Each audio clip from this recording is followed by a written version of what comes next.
this goes back to 96, and I was my first black metal band was Emperor of Thorns over here, and that consisted of myself and 4 ex-members of Lord Chaos, and I was playing that band, and they moved on to playing with Lord Chaos, and I didn't join them, so I thought, fuck it, I'll start my first own band, and knew a couple of blokes around town, a guitarist, and I was a drummer.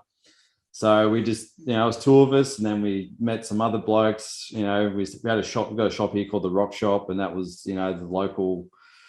What would you call it? Metal shop. Yeah, it was like Newcastle's only metal shop at the time. Yeah. There was some other, shops that came and gone, but that one was a mainstay. So it's still there. It's still there. Still shit. But yeah, I met a couple of blokes, in there, and then we started, Spells of Torment. We played, probably a dozen shows. We supported Destroy 666.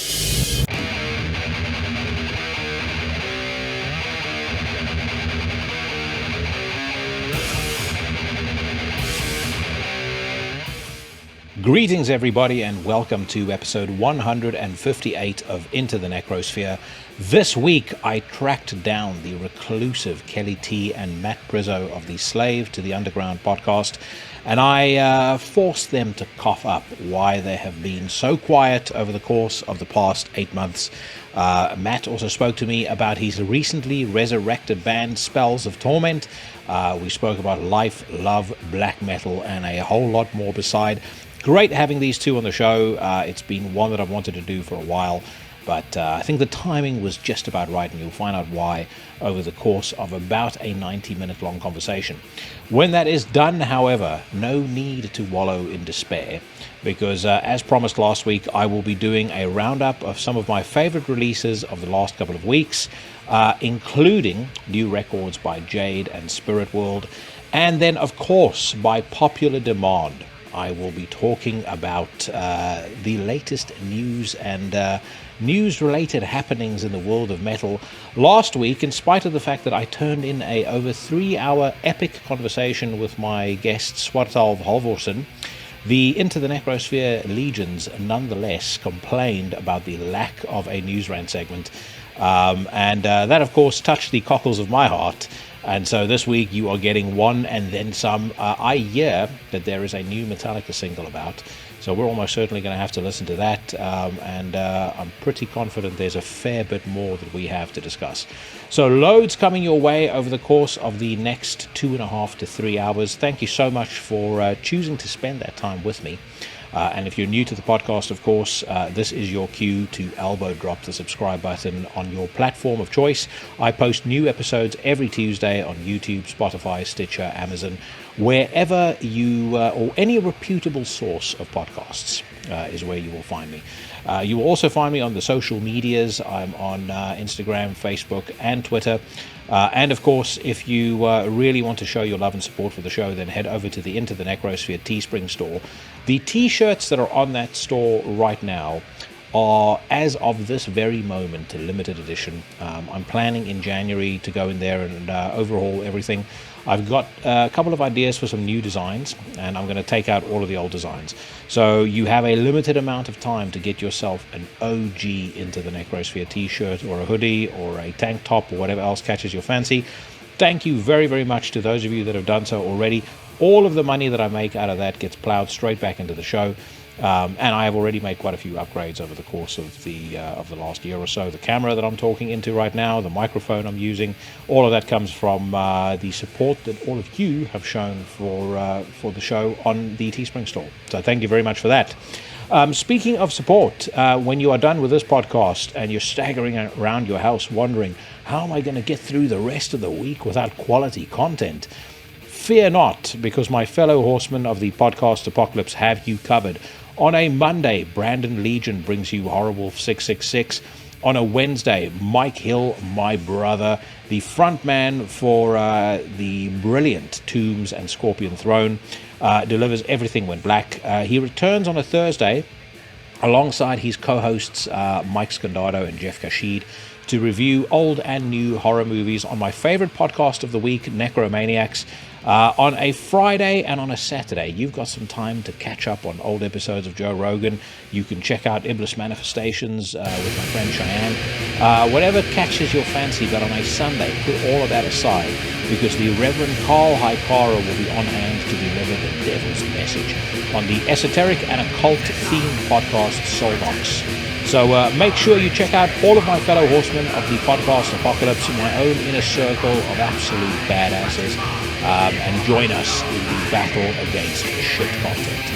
Friends, right now I would like to welcome to the podcast my two good friends, Matt Priso and Kelly T of Slave to the Underground. So it feels like I've traveled to the fucking Bermuda Triangle and stumbled upon the some sort of lost treasure or travelers that were pulled down, sucked down into the vortex when they went over it. I definitely I've wanted to get you guys on for a while now, and obviously I know because I follow you on social media, you've not disappeared and we've spoken back and forth. But for the folks that eagerly awaited the next installment of the Slave to the Underground podcast, what's been going on? Where have you guys disappeared to over the last couple of months? We knew that would be the first question. Yeah, I think the legions demand to know. I think that's kind of my fault more than Matt's, because I really needed a big break, and I had a lot of things going on personally this year. Moving and buying a house and renovating and all that stuff, which Matt's been doing a lot of as well. But so I think that I just needed to, put what I was doing last for a change, because I haven't done that for the last 4 years. So I kind of wanted to, instead of us just doing stuff for the sake of it, I wanted to be like motivated and inspired and everything like that. And I just haven't, to be honest, I just haven't been over the last sort of, well, I think our last podcast was in April, wasn't it? Yeah, so it's been a long time, but it's been a lot of things have happened, and buying houses, renovating, writing albums, Yeah, and I've been busy doing shows as well, which I really needed to focus on. So, and it's not dead and buried. It's just that, I personally needed a really big break from everything, and just even being as present on the socials as I needed to kind of cut back from that just for my own mental health. And so I think next year is going to be exciting. We've got some plans for the podcast in a bit more of a relaxed format, where it's going to be a bit more fun for Matt and I.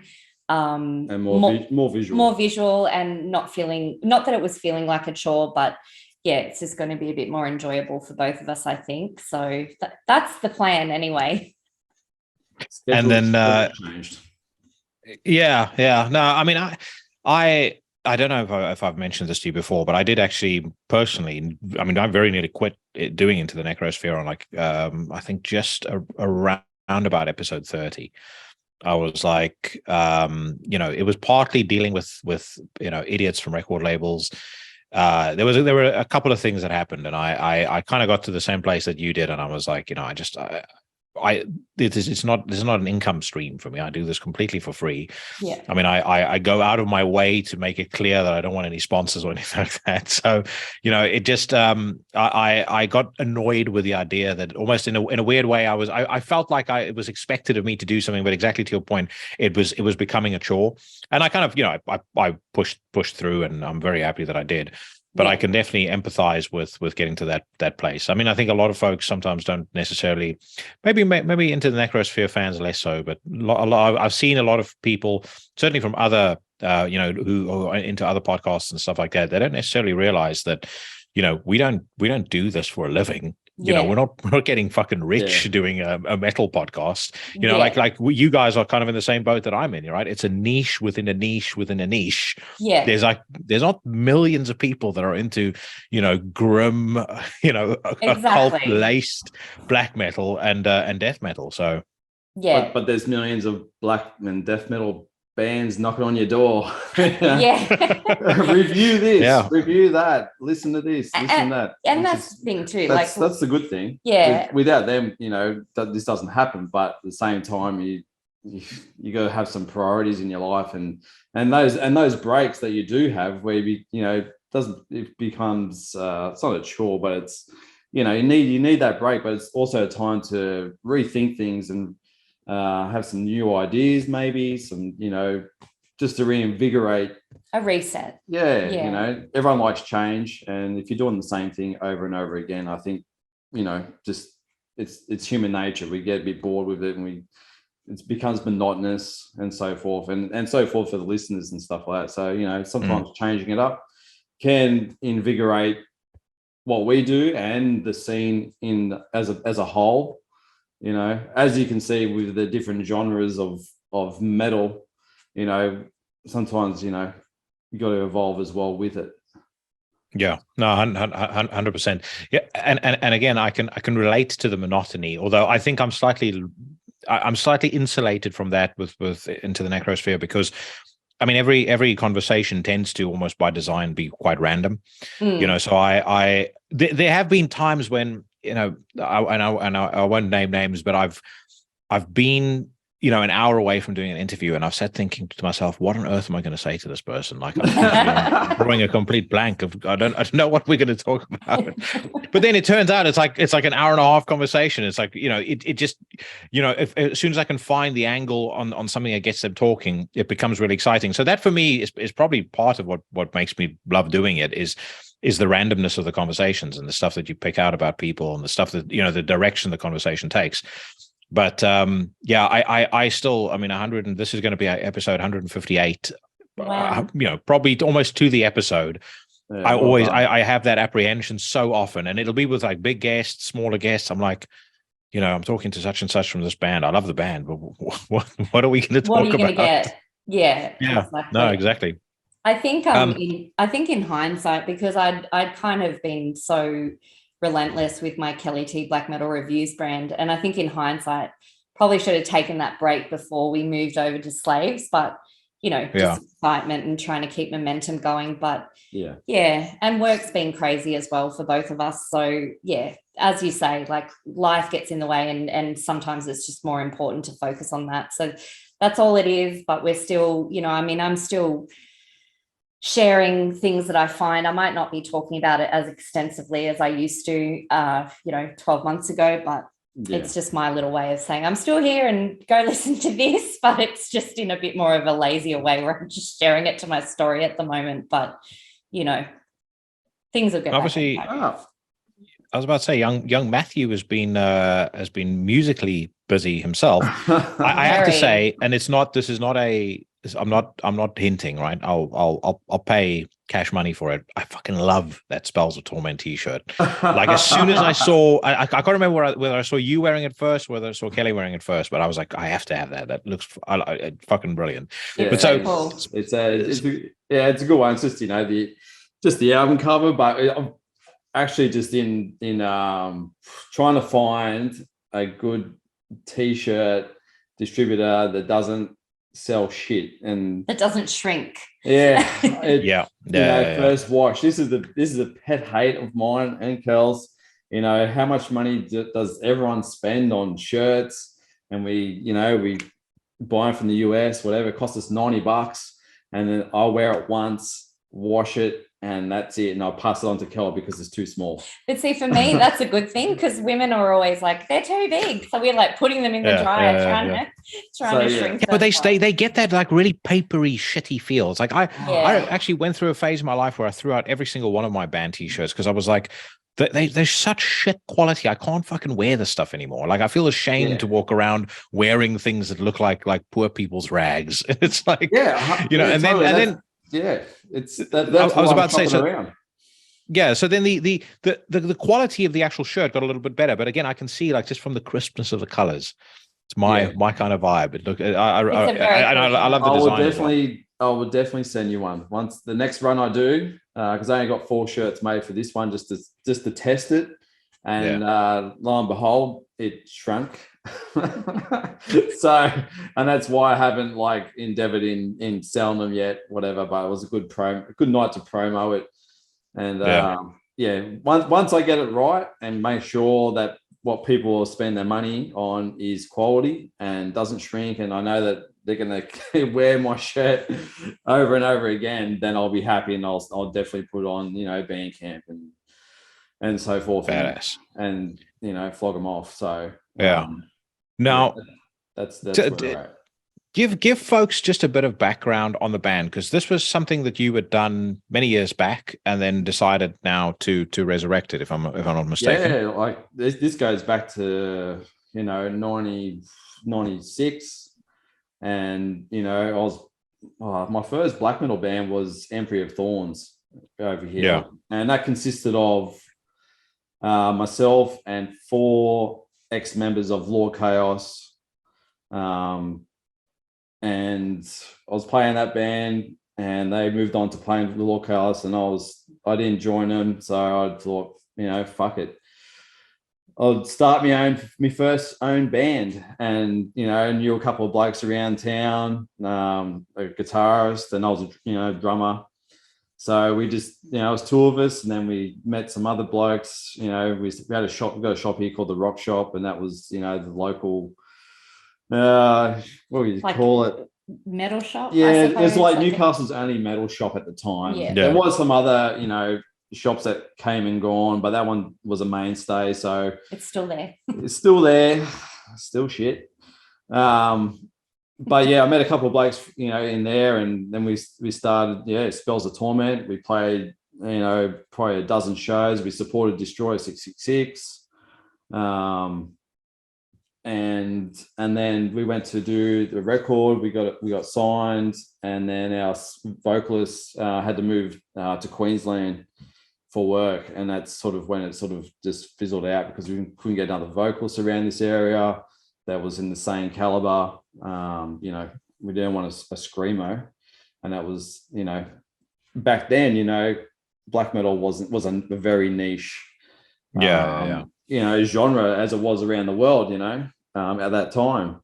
So so it went to bed, and put in the coffin, and the nails were in. And it wasn't until maybe a year and a half ago where I found a tape, and it had 3 songs from rehearsal, and I played them to Kel, and Kel's like, "Oh fuck, you've got to get this going again."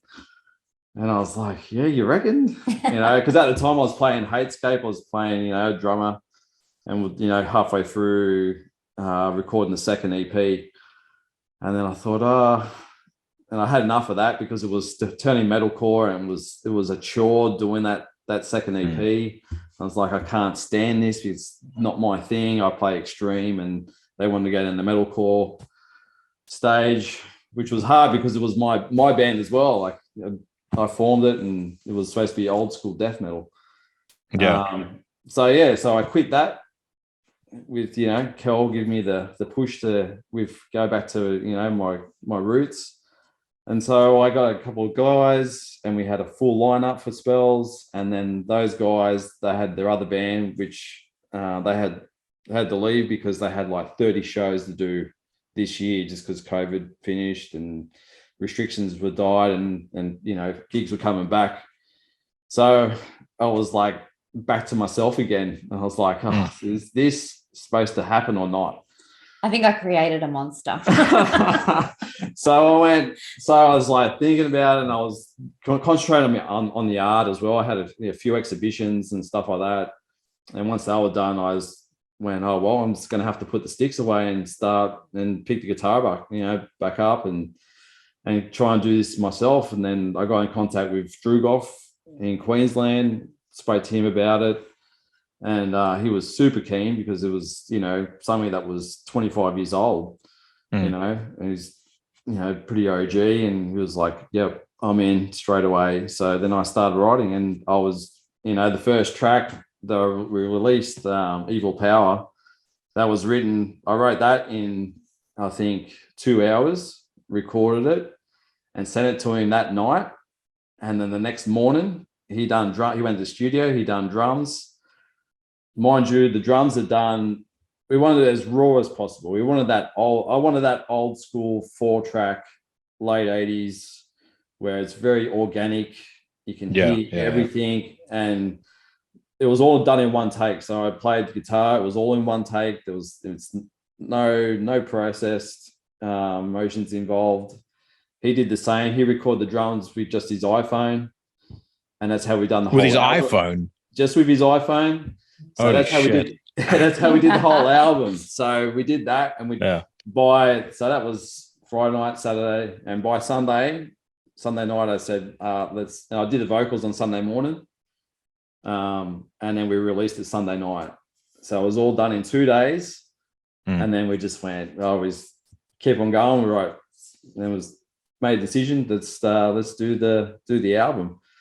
So as that approach kind of, have you kept consistent with that approch on the album? So the album took, like, I literally do a track every fortnight. So I'd write the track Friday night, send it. He'd do the drums Saturday, and I'd do the vocals Sunday. And then so once it was all done, then it took, the longest part of the whole process was mixing and mastering, which was a headache, because it sounds odd, but to get a raw sound with that old school sound is heaps harder than a processed. It's just, there's, you've got all your plugins, and you can do. It's a lot easier than getting that raw sound. So yeah, that was a nightmare, and I feel sorry for Kel, because every day I'm going, what do you think about this? I need some clean ears, because I've heard the album a lot. I've listened to this one track a million times, and I'm just over listening. I'm criticizing it to the fact that I was moving away from the raw sound, and then. Because you listen, like, every day we listen to albums, and they're just crisp and they're beautiful and nice, and you go, I wish, I started thinking, I wish this track sounded like that, because it would just highlight so much more. But then I was like, no, that's not the vision. The vision is to keep it raw. I want that, that early black metal sound. First demo, like, back in the day, it used to do tape trading, and I used to get these tapes, and they'd sound, absolutely, blasphemous, from the pits of hell, just, where did they record this? They recorded this in a bloody forest in some trunk. So from a jail cell. 100%. Some cellar, mum and dad's cellar, a bunch of wine around, perfect scenario. But to get that sound is very hard, and it's hard when you're doing an album like this raw, where people's ears are so in tune with all the process stuff that's out there, and to make it palatable for them to go, oh, fucking love this, or and not just get to the first track and go, oh, this is a shit sound. Yeah, but I have to say, with Spells, like, because there's raw and then there's raw. Some of the underground is just too raw, to the point where it's just like, you can't hear the clarity of the riffs, and there's some really good riffs through Spells and stuff. But I think the way Matt's mixed it it's still giving it that vintage feeling, but the production's well enough to be able to hear everything that's going on. So I think he did a really good job with that. Nice. I think it's a very good point about there being raw and then there being raw, right? If I think about, I had this episode a couple of weeks ago where we were doing a countdown of our favorite black metal records from the 90s, and one of the bands obviously that definitely would have come up is Burzum. If you think about some of those old Burzum records, they sounded very, very raw, but they sounded fucking great. I mean, you can listen to and interestingly, if you listen to them on a hi-fi, they also sound fucking cool. They don't have a like what you've said now about there's raw and then there's raw. There's some stuff where you as soon as you put it onto a decent sound system, it sounds absolutely atrocious because it's raw, but it also has that modern compression on it. So everything is compressed to pieces. It's like all of the instrumentation is completely and utterly flat. There's no real kind of range in it. Whereas I think, because of how those Burzum records, for example, were recorded, there's a lot of dynamics there, but it's just not presented with a. That's right, it's not presented with a nice paint job. It's meant to sound sick. And that's what black metal is about. It's about those heightened moments. It's about the emotion, the feeling, whether it be a really atmospheric or something that's more hateful. You've got to. That's the beauty of I find with black metal is you can have those highs and lows and that freedom to do it. But if the musician or the vocalist can use that, and you'll hear it in songs where it elevates. It might be in the chorus, it might be the way that they're singing the verse. They're telling you this is what it's about, and you start feeling it, and that's what draws a lot of people, to black metal, because you get that raw emotion from inside and be able to, to respond to it and go, yeah, I can feel all that, and that's, like you said, some of it's just so compressed where it's just it follows that line, and sometimes I think it's like, not being disrespectful to any band, but sometimes it's just, I feel like they do an album just to do the album because we need to do an album. They lose that maybe their first demo or their first album where everyone goes, oh my God, that was like the incredible, and then because they become popular, they tend to like, right, we need to like really step it up in the sense of having that better production and smoothing it out. But I think black metal is supposed to be expressive. Yeah, primitive sound. It's to your point, it taps into a very primal kind of set of emotions. But I do think that that what you just mentioned now about bands making records for the sake of doing so, I think it was particularly prevalent pre-COVID. When you kind of almost worked on a 2-year touring and album cycle. Do your album, go on tour for 2 years, come back, repeat. I feel like now that paradigm and that model has been disrupted a little bit. I definitely see there's less of that because and we'll talk about this in a little bit, but the quality of music that has come out this year is fucking staggering. I mean, it is absolutely unbelievable. And like, just as a benchmark, I have a running playlist I start at the beginning of every single year on Qobuz. And I last year I thought, like, man, 2021, it's going to be hard to top this. I had 621 tracks was included on that because you can see tracks and you can see the length. We're not even at the end of the year yet, and I'm now on 1,100 and something for 2022. There's still some quality assurance that needs to be done there. A few suspect bands need to be removed that I put in because I wanted to listen to, but upon closer inspection they didn't quite cut it.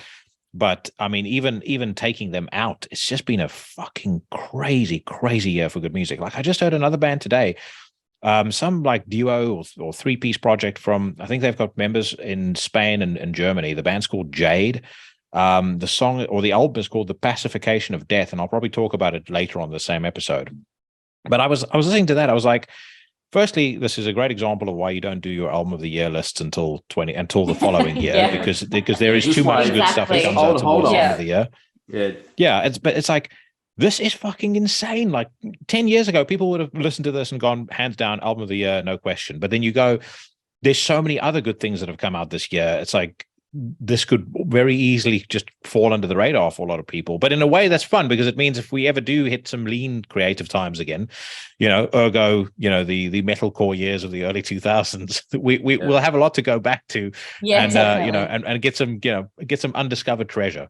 I do despise, just as a side note, though, I think I'm actually confident in saying I preferred new metal to metalcore. New metal was shit, and it had its. I will. And it had it. I'm gonna agree with you. Yeah, straight up. I was about to say new metal was crap, but at least the bands sounded different from each other. Metalcore is just such a whiny soy boy weakling. Close your eyes and you think it's that you could listen to 2,000 tracks of metalcore, and you close your eyes and you'd say that's the same band. We call it metalcore. Yeah, it's poor. Yeah, very. It's absolutely. I mean, and it started. I remember when Killswitch Engage put out their second record, and Kerrang and Metal Hammer and all these shit magazines were going. This is the end of new metal. This is the new era of metal. And I listened to it. I was like, this is the most unimaginative shit It's like the worst parts of new metal combined with the worst parts of every other style of metal. It just sounds like total garbage. Yeah. But Couldn't agree anyway, more. Nah, it's cringe. It's a sore point. It's fucked. just with regards to Spells of Torment, my bro, our bro in common, Nathan Glover, did mention. So I got a message from him saying something like, "I hear you're interviewing Spells of Torment," and I was like, "Oh, I've got Matt and Kelly coming on the podcast." It's like something to the effect of, you should let their record label know. And I was like, so that's what's happening. Now I hear that whole deal came about because he bumped into the two of you at the airport. Yeah. We were going to Queensland with our kids, like just for a bit of a weekend away, and we spotted. I think I spotted him, and I was like, I could see someone with obviously metal merch on, and I always look. It's like seeing a bloody.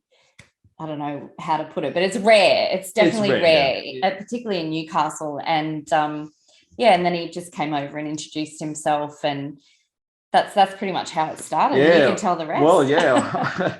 And we're just having a chat, talking about the podcast, talking about go to Prince Cabal and stuff like that. He's telling me the story, and I said, "Oh man, I'm just working on an album at the moment." He's like, "Oh, what is it?" And I said, "It's raw black metal, like old school."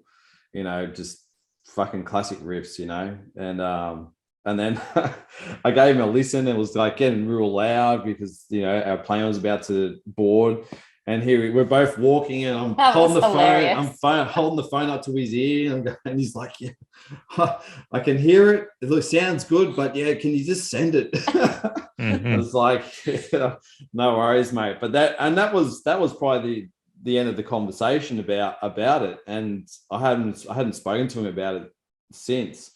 And then we did the album, and there was a few record labels that were interested, but the usual case. It was actually good to see what bands do have to go through these days, trying to get a label. Trying to get a label and jump through hoops. The non-response, they'll say they're interested, and you try and follow it up. They don't read your messages, and when they do, it's very one word sort of. There's non-committal. It was very non-committal. So non-committal. And that was from some really known labels, and I was just like, and in the end, I sort of got discouraged, and I spoke to Drew Goff about it, and we just decided. I said, "Fuck it, let's just release it ourselves digitally on Bandcamp and just see the response. If we get a good response, then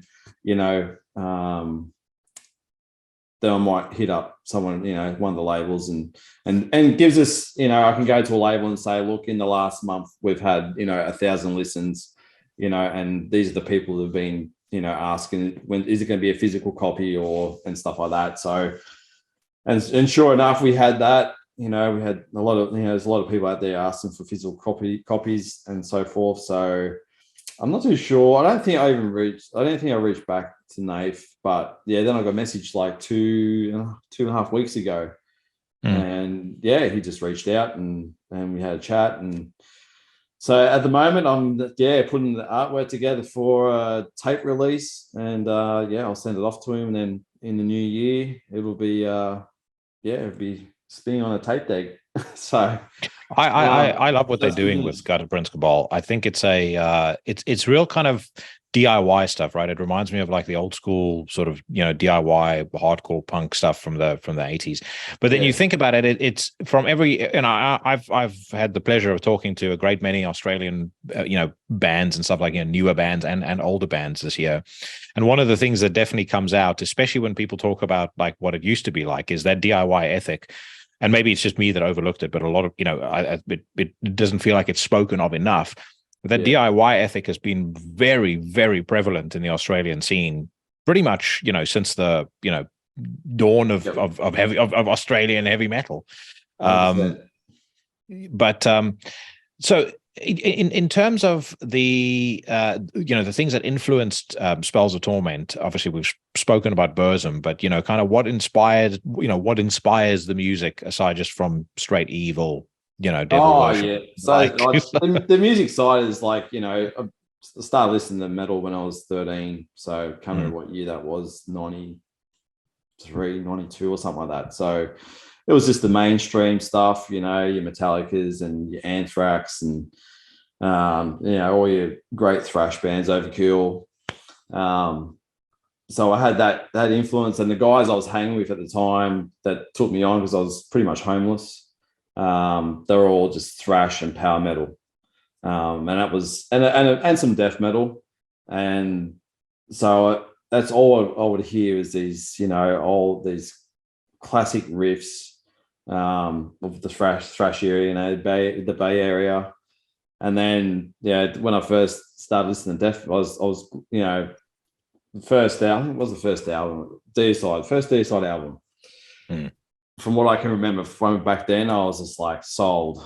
I was like, this is where I need to be. And then Suffocation, Effigy of the Forgotten.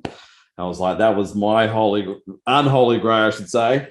But that was like the benchmark. I was like, I want to, that was just, I couldn't play it enough. I think I bought like 3 tapes because I kept on chewing the tape. Yeah. But so I had all these influences of, your classic metal to thrash, to death metal, and then progressed to black metal. So, and then going back to, into Night Side Eclipse, Emperor and Sethriel, Nord, when I first heard that. So, and that was like the highlight for me. That album was that blew my mind. So I had all these sort of influences all, mixing and mashing. And then, and I suppose just over the years of listening to so many different styles, because I don't just listen to metal, I listen to, a lot of other styles, you still, become educated and well-rounded of, what works and what doesn't, what blends. So I think it's just a lot of influences all try to mash into one. But it just comes naturally. I just play, I pick up a guitar and I start playing, and I can hear the influences as soon as I play, but that's the only way I know how to play. Someone told me to play some, Suffocation style, I'd probably go, no chance, mate. Yeah. So it's just, whatever comes natural to me is what comes out. There's no planning. So you just mentioned earlier being homeless when you were young. Are you saying literally homeless, or just homeless? I didn't have metal mates. No, I was actually, legitimately Jesus. homeless. Yeah. So how old were you at that time? I was 15. Yeah, 15 years old, and it's just the, you hear the sad story, shitty upbringing and stuff like that, but it was never a game changer. I just didn't know any difference. So all I knew was, you make life how you want it. You've got to struggle. It's paid off in the end, because I'm a bit more respective than a lot of people in the fact that you respect what you've got, what you've earned, where you are today. So, well, I mean, you've obviously done, you've obviously come leaps and bounds ahead of that, and it's I think it's a very inspiring story for anybody who's going through through similar challenges, which is kind of why I picked up on that. But so how long were you homeless for? And these folks that you ended up meeting, how did that happen? What was kind of the story from the point where you were out by yourself? Well, it's a really classic story of my dad's never been around since I was like 2. He left, and then my mum, at the age of 14, met a so-called preacher man, and I was what would you call it, religiously abused, I would say, because I listened to metal, so I was possessed by the devil. I was held down and, performed exorcisms on me, and, and I'll be fighting, punching, whatever, and jumping out of windows and, camp up in the bush and stuff. And then, mum decided, they were going to leave. So they left the state, and then I wasn't pretty much welcome. So, I just had to ring around friends and so forth and who would take me in. And luckily I had, one friend who his mum said, yeah, you can come stay with us. And they had a caravan at the back. So I stayed in there for a while. And then I just knew a bunch of, the metal community in where I lived, but they're all older blokes and, they're all 4 years older than I was. And they all had like, apprenticeships and things going for them. And one of them said, you can love, come live with me. But the condition is you've got to get a job. So what did you start doing?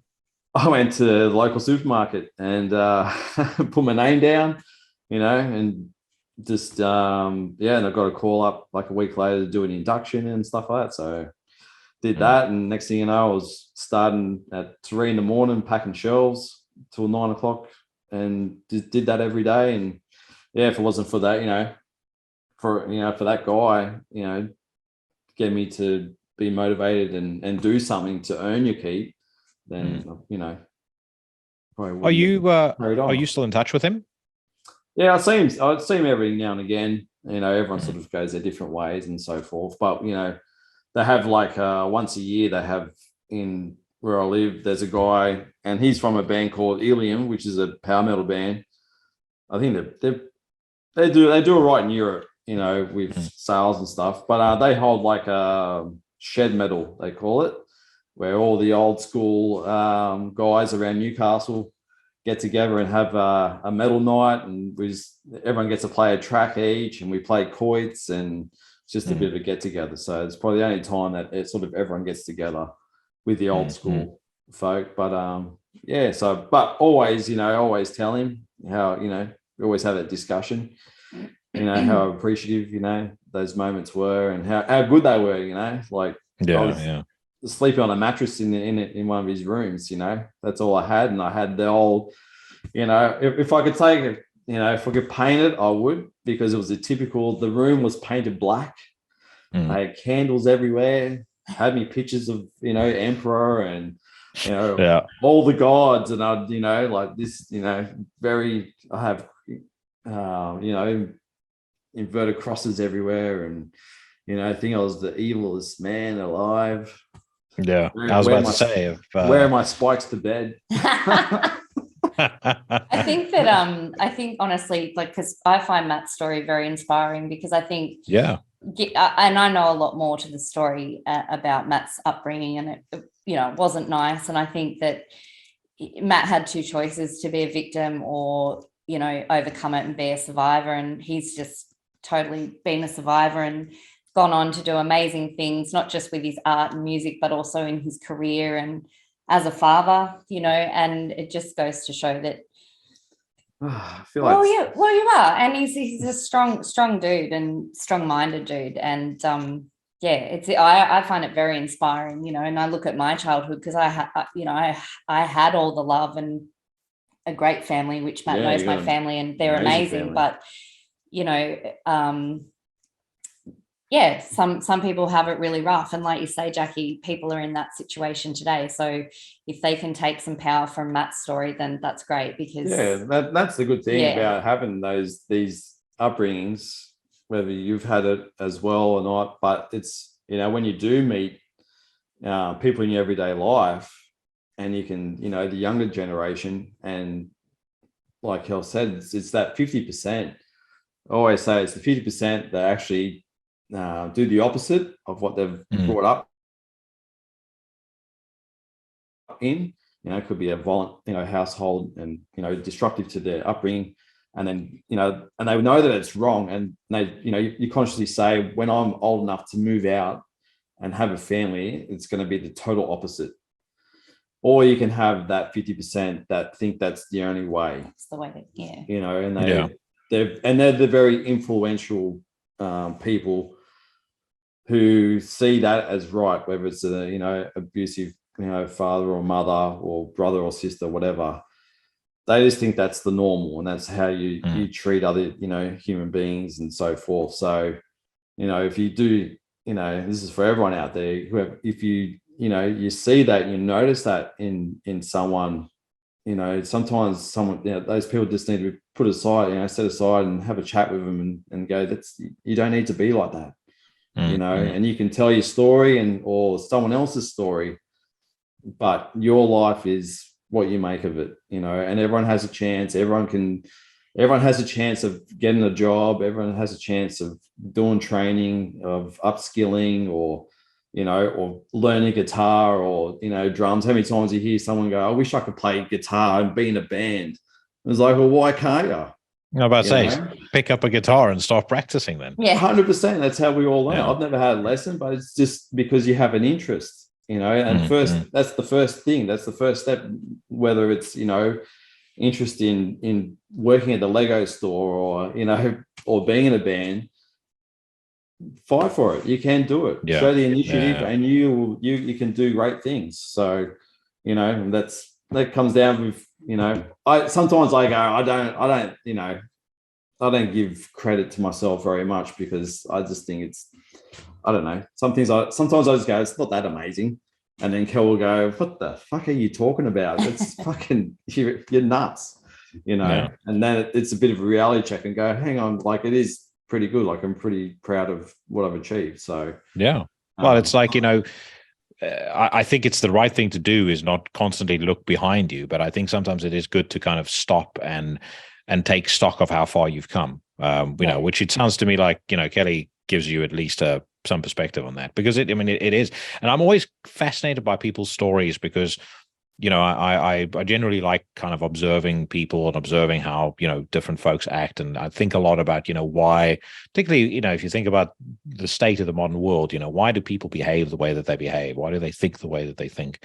I do think there's a degree, and increasingly so, of conditioning in the modern world, whereby people have been conditioned to respond in an extremely emotional way towards almost anything, and it's emotions first, and then logic is a distant second, if at all.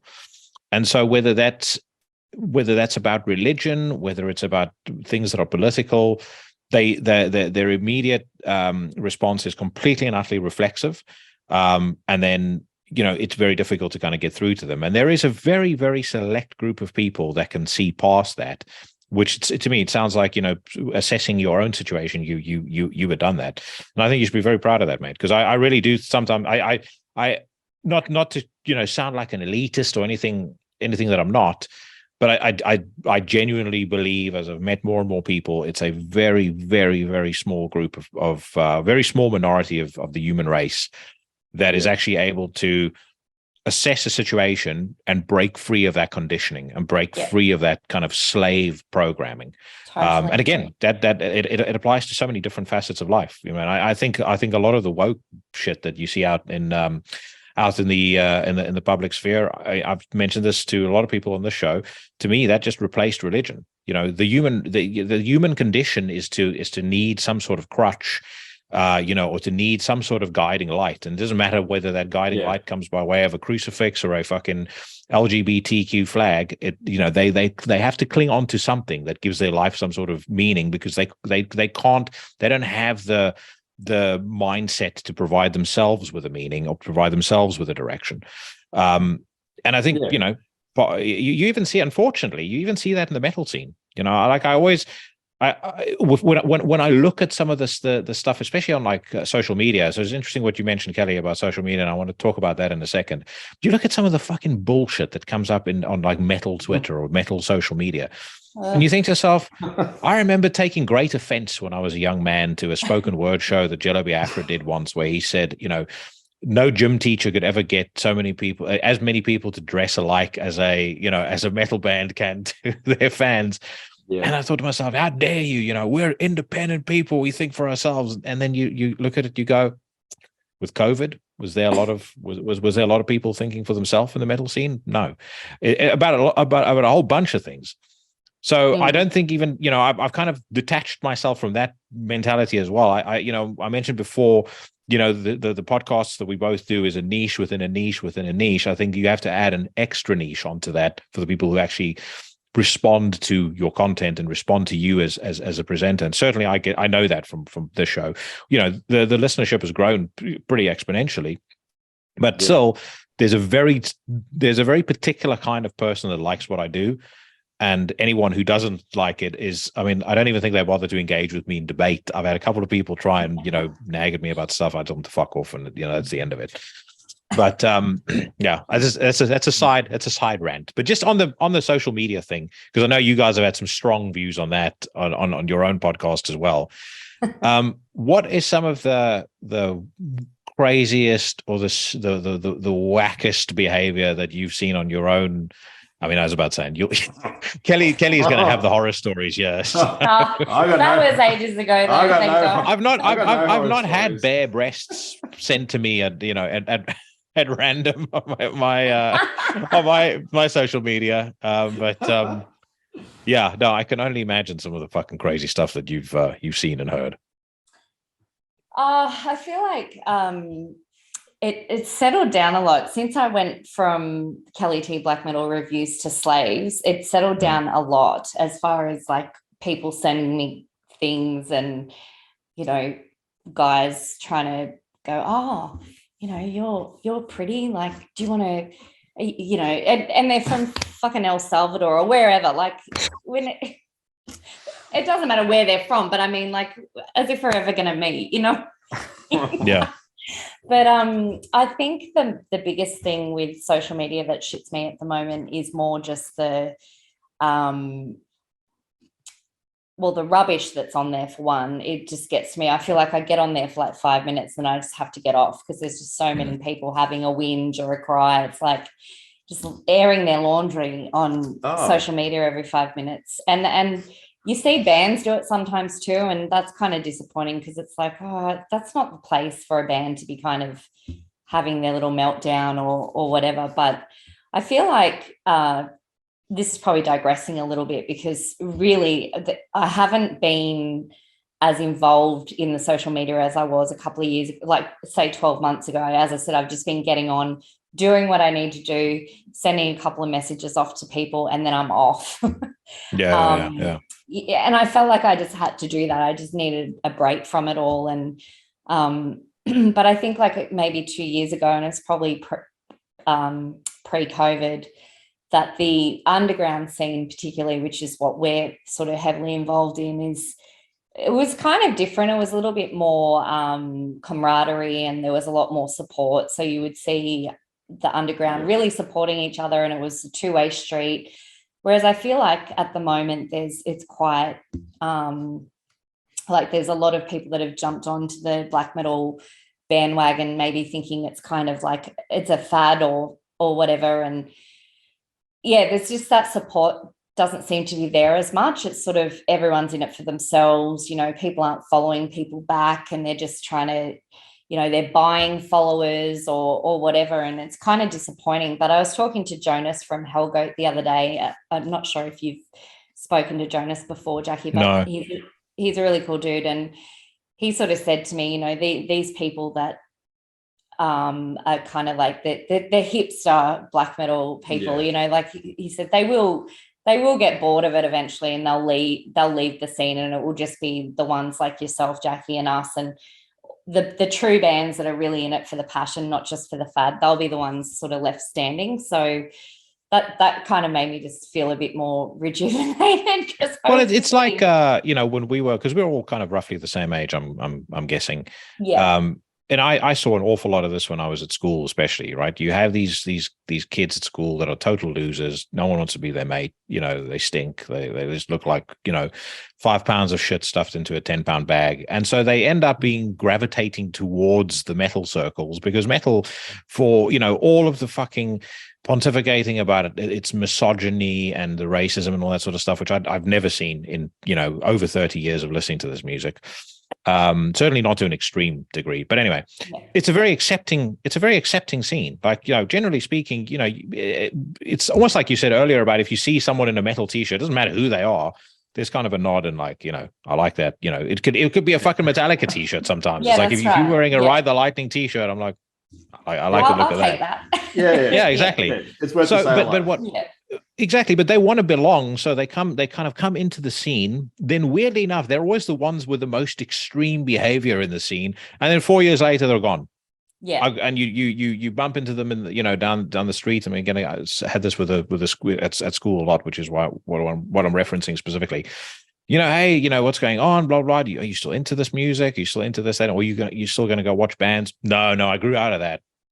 It's like, well, I've heard that so many times. I think that, and I think that's where I'm coming from, because I've seen some bands that, or solo artists probably more so, that have even made comments like that they don't even listen to black metal, and it's like, well, how can you be fucking making it if you've never listened to it? Like, you've got to have some knowledge of it. I mean, I'm not a musician, so people probably go, well, what would you know, because you're not a musician. But I mean, I just don't understand how someone can come in and try and create black metal. And that's what probably worries me about the genre, is that people see it as an easy genre to do, because they can make it just however they want. And even if it sounds like shit, they can still pass it off as black metal. And that pisses me off more than anything, because that's my pet hate. Yeah. My pet hate. And I've seen it predominantly during the COVID days and into now, where I've followed people where they've just started, and I'm all for it. That's great. Mm-hmm. But don't come at 6 months later and then go, oh, this, how do I say it? Like, it's just rubbish. It's rubbish thrown together. They've learned five chords, and they're just, it's nothing that no one's ever, heard before. And it's got really nothing. And that's what I was saying before about just throwing an album out just for the hell of it. And it's, every day there's a new band that starts following me because they want the follow. And it's because of they've either got artwork done by so-and-so who I follow, and then that, because they paid that money, that $500, whatever, for that artist to do the artwork for their great album, then they start, blasting out. And that's what shits me the most as well, is that they're just paying money to get, views, follows, listens, where it's really just a really poor effort at black metal. Yeah. And it should be to your point you made earlier. It should be, your music should be organic, but it should be an organic thing that people start to pick up on you as well. Like the cream will always rise to the top. I do think a lot of those bands, especially with the quality of other stuff coming out, they do get drowned out. That 100%. It's just they're an irritant while they're there. That's for sure. Yeah, that's right. Yeah, I shouldn't be affected by it, but it does, because I know the whole process of what they're doing. And you can see it, and it's, I could literally, there's 20 bands who've done exactly the same thing, used exactly the same artist for their cover art and stuff like that. And next thing you know, there's 1,000 followers because the artist posted that they've just released some cover art for that band. Yeah, no, I 100%. As I said, I mean, they do get drowned out. But when you guys spoke about it on your show, people following you and then demanding you review their album and stuff like that, and then immediately unfollowing you thereafter, I was like, they are spot on. I get fucking hundreds of those, and now I've come to a point where I actually outright say, like, I was nice about it at first, but now I'll just say it. I'll listen to it and get back to you. And I will listen to it if I have, if I get the chance to do it. But I also work a job where my day job is 12, 13 hours a day sometimes. Yeah. I don't have the time, between trying to maintain a healthy relationship and a fucking, normal sex life and everything else that I want to do to listen to your fucking band. I'm sorry. Yeah. I'll Jackie, get to it when I get to it. I still get that all the time. We get 15, 20, 30 messages a day saying, hey, check this out, just release this. And I'm pretty much the same. It's just, I will as soon as I can. And there's no commitment. There's no, but because it ended up burning me out in the end. I felt like this obligation that I had to listen to everything and kind of share it all. The funniest thing about all that is that the bands that you do like are the ones you just discover yourself. Yeah, I agree. Yeah, I mean, I have discovered some through them sending it to me, because I've just been in the right time of the day where I can just click on it straight away because I felt like it and I wanted to, and I've been like, holy shit, that's like really good. But yeah, it gets a bit much sometimes. It's like these people don't realize that there's also 50 other bands sending this same message saying, can you listen to this? Can you review this? Well, and it's not just can you listen to it, can you feature it on your show? Yeah. The answer to that question is no. I'll feature what I enjoy listening to on the show. Yeah. You could be featured on my news rant segment, but I'm not sure you want that. So that's a roll of the dice, my friend. So, yeah, that's a lucky dip or unlucky dip. Well, there's been many news rants I've recorded where I've thought afterwards, if anyone ever asks me, are you ever going to get Nurgle on your podcast? I'm like, with the amount of shit that I've talked on my show, never, not in a million years. No. Love it. So it's definitely it's an annoyance, but like you say, I mean, sometimes there's some pretty cool stuff that comes through as well. I mean, I've heard some fucking cool demos. There's one band I'm still gobsmacked that they haven't been picked up by a label, and that's a band out of LA. I don't know whether they've reached out to you, but they're called Born Ultra. They got in touch with me when they put out their first like EP, I think, and then they put out an album independently. And I was like, the fucking album is even better than the EP. Like, how is no one listening to this and signing it? I think did you put on your story, I think, a couple of weeks ago? Yeah, I did. Yeah, I remember seeing that. Yeah. But they're fucking top notch, absolutely awesome band. I mean, there's tons of bands like that. I mean, Trivax is like that as well. But I mean, Trivax, I actually got in touch with Cheyenne at first more because I was interested in his story. Guy coming from Iran and then starting his starting but continuing his band, and then I got into the music as well. But I was curious, how long have you guys known each other for? How did you guys meet? Because you had such a, I think I said this to you after the second episode of Slave, Kelly. Like, you guys had such a great chemistry on the podcast. The first episode you could hear exactly like me probably for the first 10 episodes. You're still kind of just getting used to the idea of talking when there's something recording you. But then second episode it was seamless. But obviously you guys are also together. So, but how long have you known each other for? How did this romance begin? Yeah, we've known each other for quite a while before we been a few years, recognized that before we became lovers. Yeah. I don't know why I got awkward then. I find that fucking phrase like that old fashioned phrase. I took him as my lover. It's like, I find it fucking hysterical. Which is why I joke about it continually. He's my lover.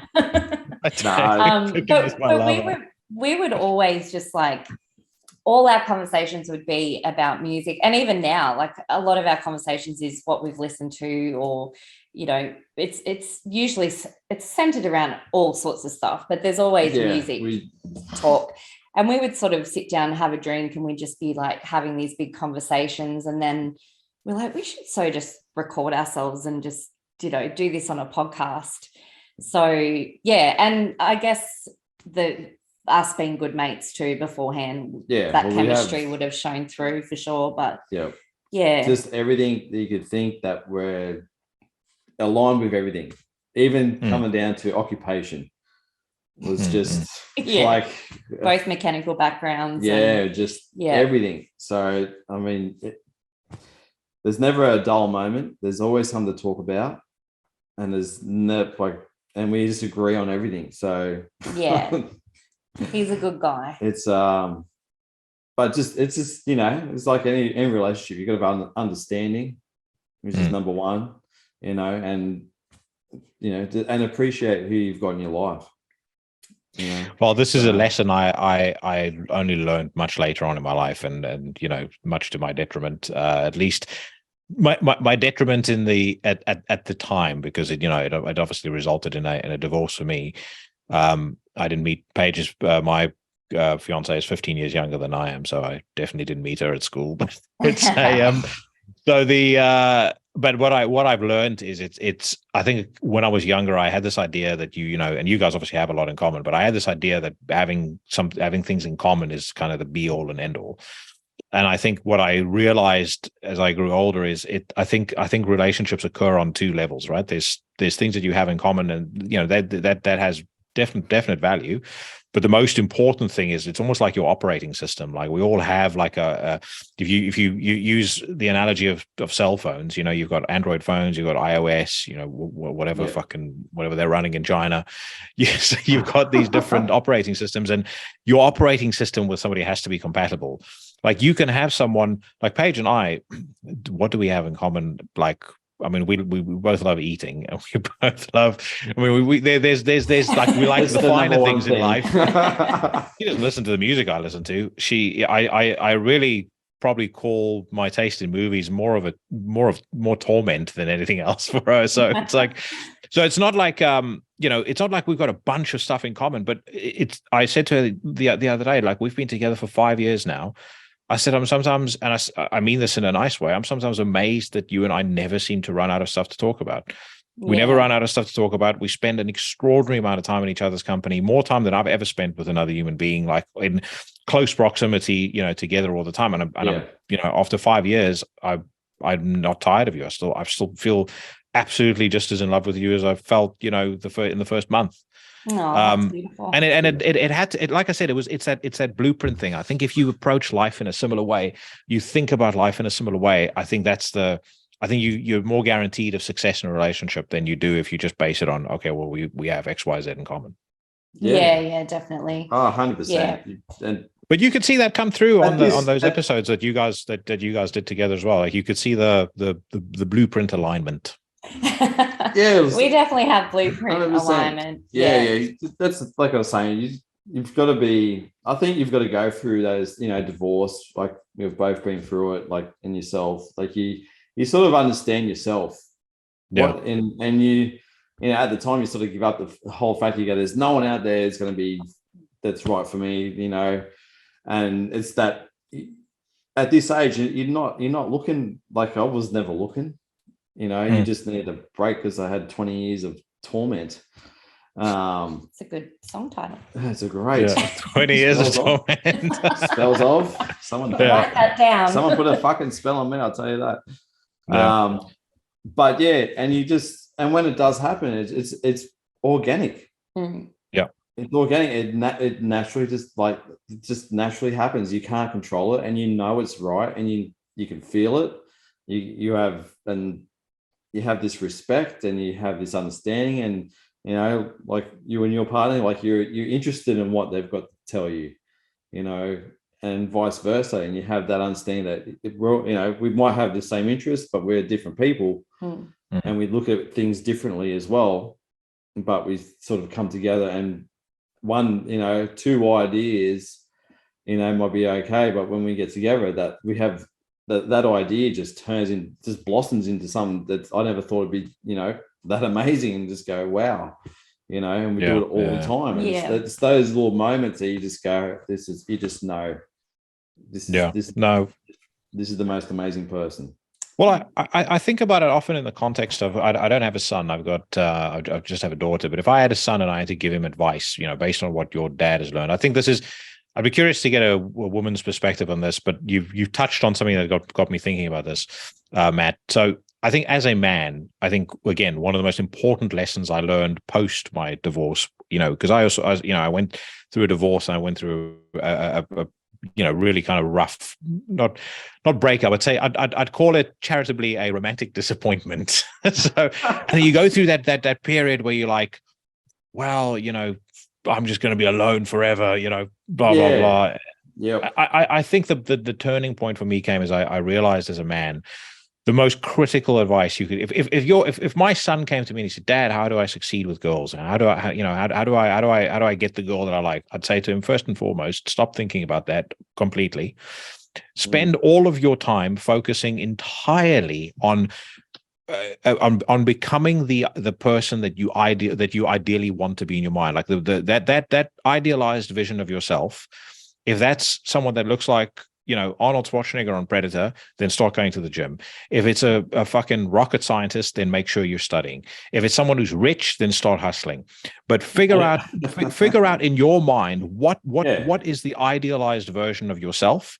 Spend all of your time focused on becoming that person. Nothing on anything else. Don't spend a thought on any woman. It doesn't matter how attractive you find her.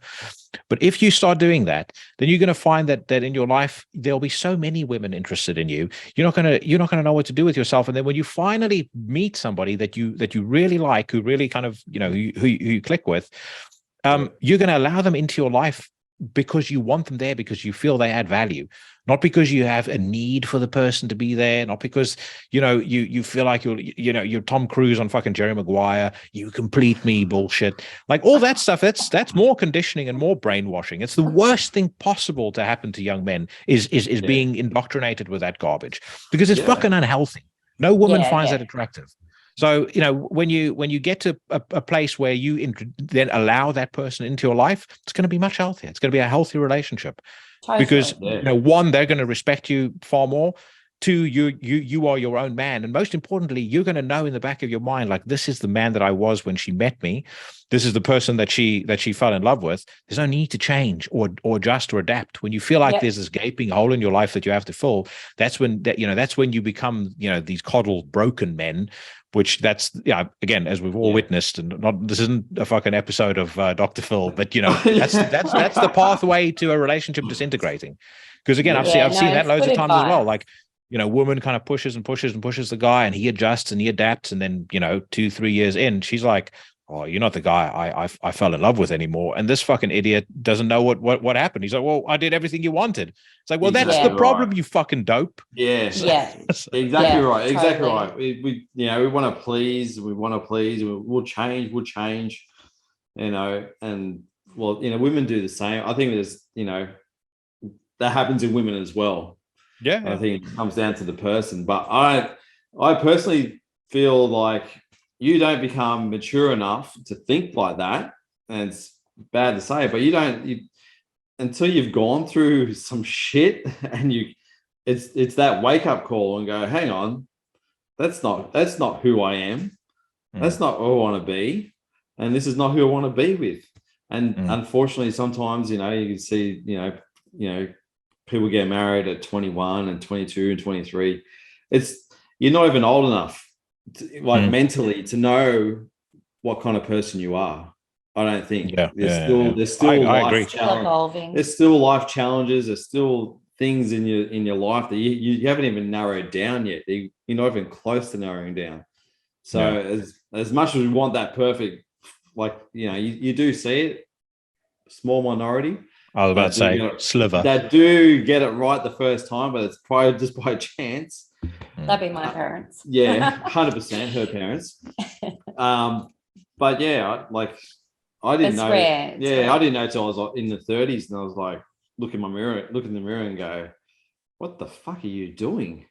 And it wasn't until I was like 41, 40, where I actually looked in the mirror and said, who the fuck are you? You know? It's time to change. As hard as it is at the time when you're married and you go the dreaded divorce and the whole fucking everything that goes with it. And that's the only thing that's sort of keeping you there because you fucking dread it and you don't want to lose your kids or whatever like that. But it's a necessity, because do you want to go the rest of your life in the same boat, in the same fucking Groundhog Day? Or do you want to make a change and be real with yourself, and everyone else will see it and everyone else becomes happier for it? Including your kids or your family seeing you happier. So, it's a life journeys. Well, I think with men, and again, my observation is it's less so with women, because I think women mature faster than men. But a man does most of his growing up between the age of 20 and probably 35. I think between the age of 20 and 35, frankly, you shouldn't even be considering getting married at all, because you don't know yourself. Exactly to your point, you don't know yourself well enough. You've not taken enough knocks from life to really kind of have your mettle tested and understand who you are. And hence why, culturally in South Africa, it was always a big thing when I was growing up. Like you're expected by the age of 25 to be married, like kids by 27. And that's there we go. There we go. The demon spawn goes for it. You're expected by the age of 27 to start having kids, and that's just like, I looked at that with absolute fucking dread when I was young. It's like for my life to be mapped out like this, I can't deal with it. Yeah, it's daunting at the time because you have the pressure of mums and dads given the pressure of, you got to do everything by 21, 22. When's the kids going to come? Blah. So there is that pressure. But like I said, males, I think we're so immature and we like it till we hit, in our 30s, and we kind of go, we should just smarten up a little bit here and pretend that we're not immature, but you go to any workplace and you can see the immaturity even at 50.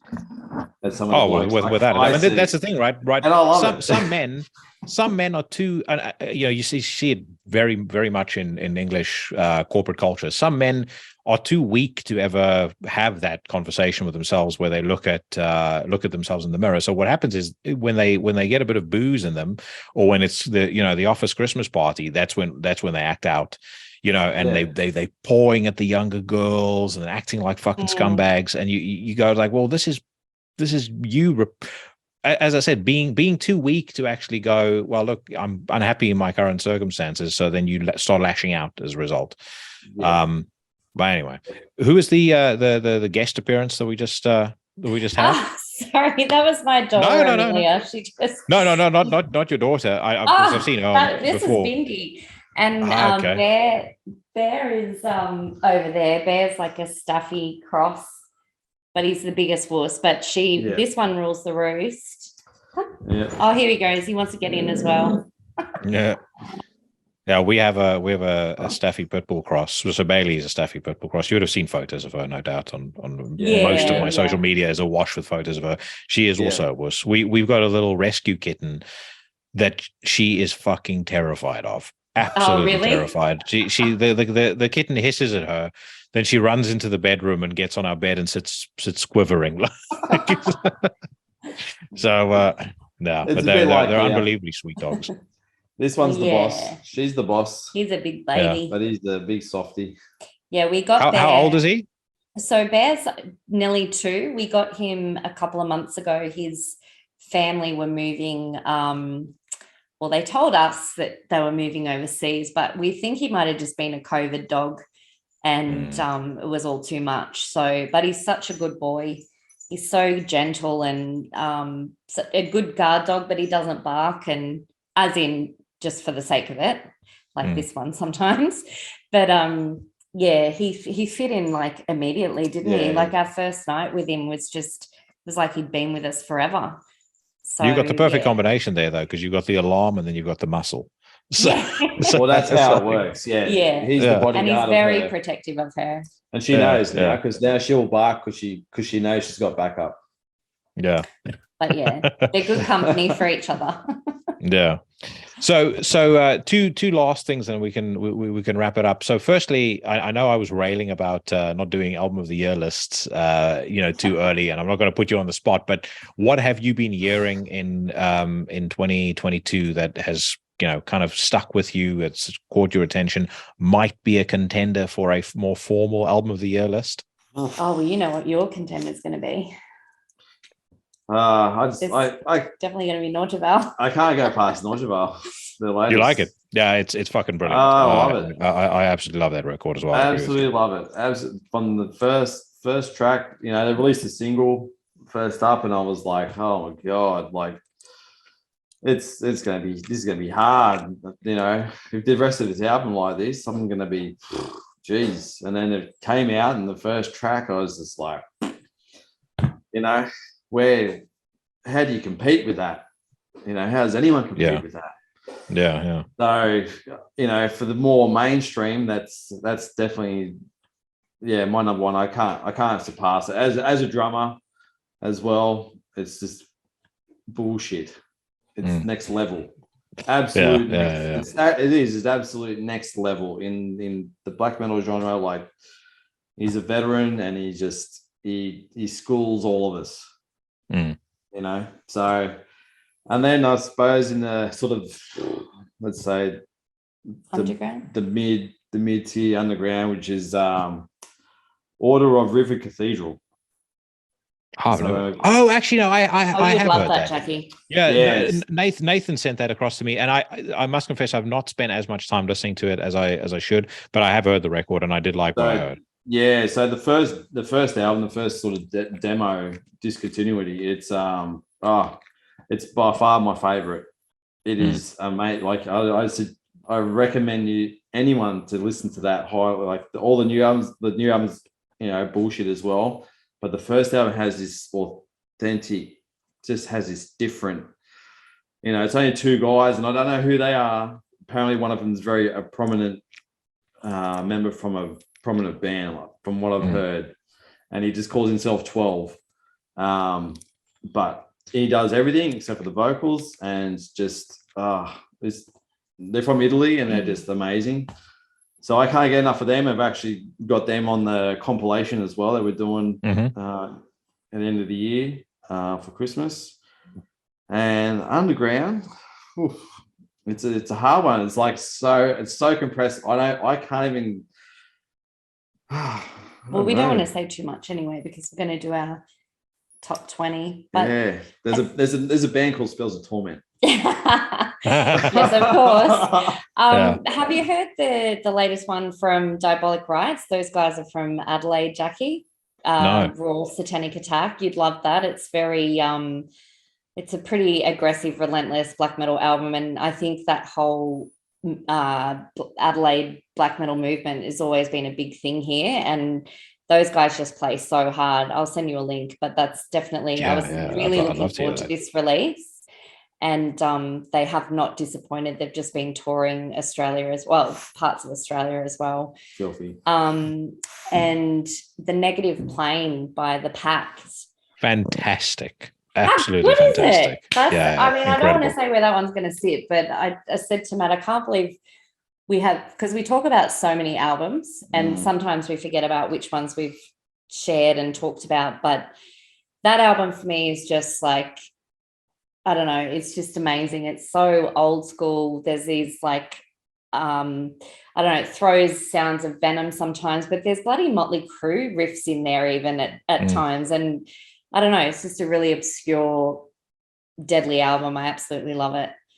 But I don't want to say too much about the list. Yeah. What was the other one? Also Hellgoat's latest. Filth. I've briefly listened to that, but I've not spent too much time listening to that, but I did give it a skim.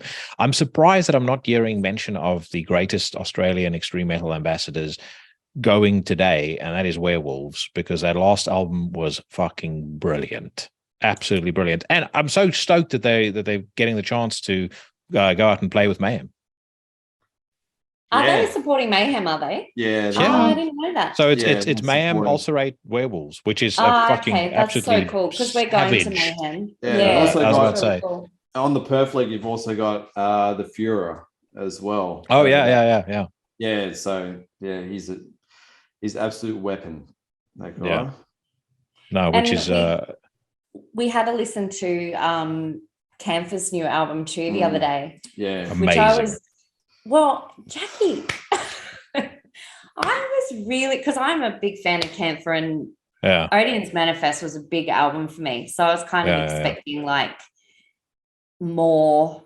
And I think this latest album, I think the production's bigger. Like I can hear the production's a lot bigger than, say, Odeon's Manifest. But for me, Odeon's Manifest was just so ritualistic and anthem-like, and the way Dolk does his, how he does that real kind of demanding yelling intermittently and stuff. Yeah. I feel like, I don't know, it's just kind of overplayed through this new album, but I have to listen to it again, because I think I listened to it again a couple of days ago while I was at work. Sometimes when I get to do sort of computer duties, I can just like put my headphones on and listen to albums. But it just hasn't grabbed me, and I just feel kind of disappointed about it. And I knew how much you loved it. So I was like, yeah, but maybe it's just one of those subjective listens. I'm not sure. And I think I mentioned this on the review when I heard the I think I liked the first single. The second single, I was like, I don't know about this. And then when I eventually listened to the album, it took me about a listen or two to really kind of, for it to sort of click in. But it's one of those things where I just think it caught me at the right time. And maybe because of that second single, my expectations were quite low. So when I listened to the album, I was like, fuck me, this is really, really good. But no, I loved Odin's Manifest as well, and I think I think it's a better record. It is a record that the latest one. I think it is a record you have to be in that right maybe mind just sit frame. and listen. You need to be in that element, because it's not. I don't think it's an album that you can just chuck on any time. No, it has to be that melancholic sort of, set that atmosphere for yourself kind of moment. Because it literally could be just one track all the way through, That's how it kind of felt. It blends in, and there's no, if it didn't have that stop, it could be this masterful, what would you call it? Just continuation. Yeah, it's just a story. One album or one artist, Jackie, that's not, I wouldn't say it's this is out of the black and death metal realm, but we are totally obsessed with Neurotech. I don't know if you're familiar with that. No.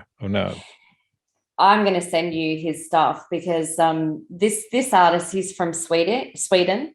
Yeah. And it's basically, so we call it power metal, but it's not power metal as what people know, because it really is powerful, and there's so many metal elements. You've got blast beats, you've got heavy riffs. It's very orchestral, but symphonic. It's orchestral and synths, but it's just so like outer worldly and ethereal and just stunning. But it used to be like a full lineup, and it was very sort of industrial black like deathy. But then he's that talented. He just went on his own, but now he does full soundtracks. He does soundtracks for video games. He does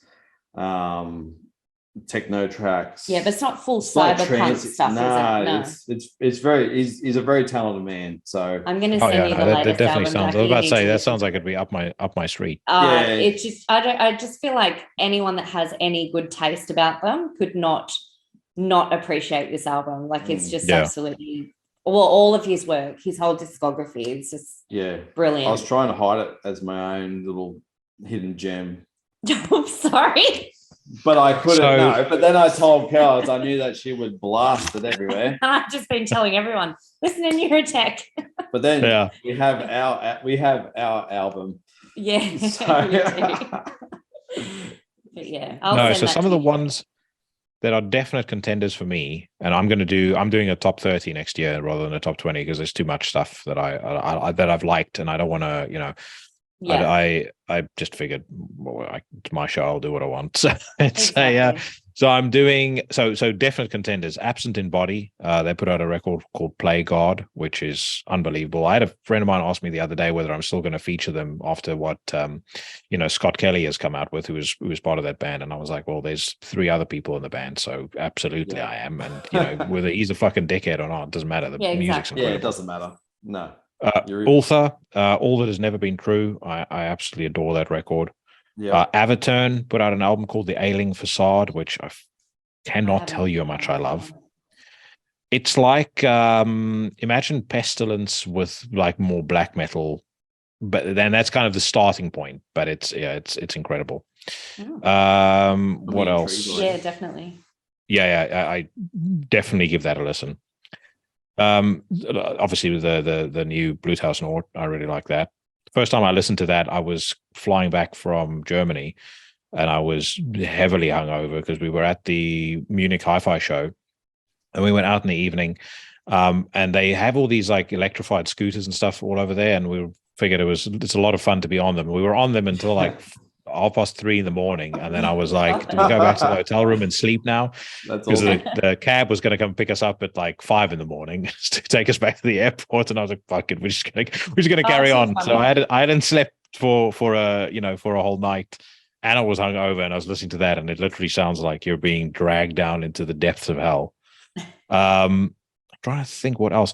There's a band from New Zealand which I fucking loved, called, I'm trying to find the name now because I know I'm going to mess it up otherwise. Oh, well, there's a band out of Australia called Altars. They did Ascetic Reflection. Oh, yeah. That's Really, great. really love that. Yeah. The Panzerfaust's last record, The Sons of Perdition, Chapter 3, absolutely incredible. Excellent. The last Psychroptic album really surprised me. I thought that was a massive return to form for them. And like you talk about like drummers that are, I can't listen to David and not just be in just absolute awe. It's like, how the fuck do you do this? Yeah. He's going to be 70 years old still scoring. Killing it. Yeah. Yeah. The guy is on something. I don't know what it is, but it's Superhuman share it drumming around. powers. Share it around. He is absolute elite of the elite. But yeah, the one last one I'll tell you, it's this New Zealand band. They remind me a little bit of I believe they even have somebody from Ulcerate in the band. They're like a more black metal version of Ulcerate. I think I know who you're talking about. I just can't think of the name. I think it's called Verberus. I think they've been over here. I think. Yeah, but fucking magnificent, absolutely incredible. But yeah, it's been a crazy year for music. But so you say you guys are going to do you're like a top 20 episode, and then is that going to be like a proper relaunch of the podcast? Well, it may be for 20. Yeah, we might be a bit like you, Jackie, and do it in the early new year, because it's just like you. You don't want to do it too early because there's still releases that we're waiting to happen. I think you've got that month's grace. I think January, a lot of people are putting out their top for the year before, for 22. Yeah. So I'd say definitely within that January month, we will be putting something out or a full episode. But at the moment, we can't not talk about our top albums, so we have to. Oh no, we're definitely doing that. And I knew I'd be put on the spot with you, Jackie, and I'll be like, I know we're so tired. It's like 11 o'clock here. We talk about it all day. Yeah, no, oh shit, I know. I'm sorry. Oh no, I wasn't meaning it like that, but but the top 20, top 30 might try and beat you, sort of top 40. Top 40. Pushing it bigger than into the Necrosphere. This next 2 months we're doing the compilation, and I'm writing a new album with Hellgoat as well. That band's called Decryptic Cunt. I think I saw you post some stuff about that on your socials. Yeah, so the first track will be released in that compilation, so it's going to be very filthy. Yeah. Very, very kind of similar to Spells, but in a more.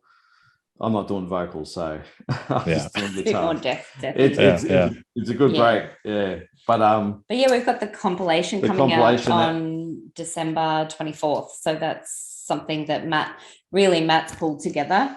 It was just going to be something we had an idea with Spells. We're going to do like a Christmas song, anti-Christmas song.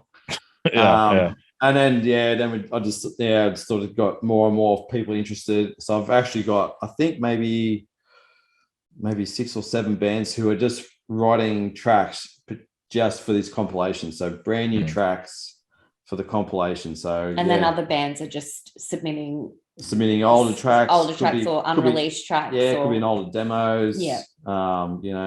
Barrel Chain, we've got Chest Crush on there. We've got a few good ones and a few new ones, few very underground. From all over, really. Australia. Yeah, Acid Cross from Canada, and so Imperialist. Yeah, Imperialist are putting a track on there. So it's come on really, really, really bigger than what I thought it was. Yeah, bigger than what I thought it was going to be. So everyone wants to be a part of it. So it's good. And then final thing, any shows coming up that you guys are promoting? So my last show was headlining Misery, which was absolutely such an amazing show. That was a huge lineup. Cracker show. Yeah, and Misery are just such a you know, when they're up on stage, they're so intimidating, not just because how brutal they are, but just their years of experience and their professionalism. And, you know, and they're great guys. Like Damo and Scott are mates of mine. And yeah, it was just a fantastic show. And the whole lineup was just exceptional. So, but yeah, I'll definitely be doing more shows into next year. I haven't sort of put anything in stone, but I've got ideas, and I'll start putting them into play sort of for mid to late December 2023. But yeah, I'll definitely do more. Might not all be big lineups like I've done, because I do also enjoy doing you know, those shows where there's only 2 or 3 bands like it used to be in the 90s, because they're always heaps of fun. But it's good fun. It's good fun, but great. It's also taxing, but it's good fun. So I'll definitely do more. I'll tell you what's going to be fun is Sunday night. We're going to see. We're off to see Guns N' Roses. Oh, awesome. Yeah, I will say Axel sounds a bit like he sounds like the old man on Family Guy now when he sings. But it doesn't matter. I've seen, so I haven't seen them with a reunited lineup. I actually saw them like back in 2008 or something at the Hammersmith Apollo. And I wasn't expecting anything of the night. And I was like, as soon as they started playing the hits, I was like, just transported back to my youth. I was like, I think that's how it's going to be. It'll just be a night of nostalgia. Yeah, it's going to be karaoke with 80,000 people. Yeah.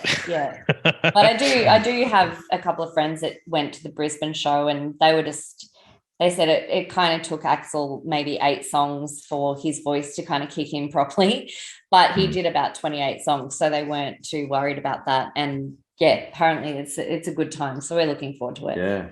And he's got Duff as backup, and Duff sounds really good. So yeah. But anyway, all right, folks, thank you so much. I had an absolute blast, and great to see you both, you know, doing well. I will definitely do this again at some point down the road, and I'm very much looking forward to Slave to the Underground kicking back off again as well. Yeah, so. Thanks for having us on, Jack. It's always good. It's my pleasure. Thanks, Jackie. Lovely to catch up with you. Bye. All right. Bye.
You just listened to an old school ripper by the name of Battalions of Blasphemy.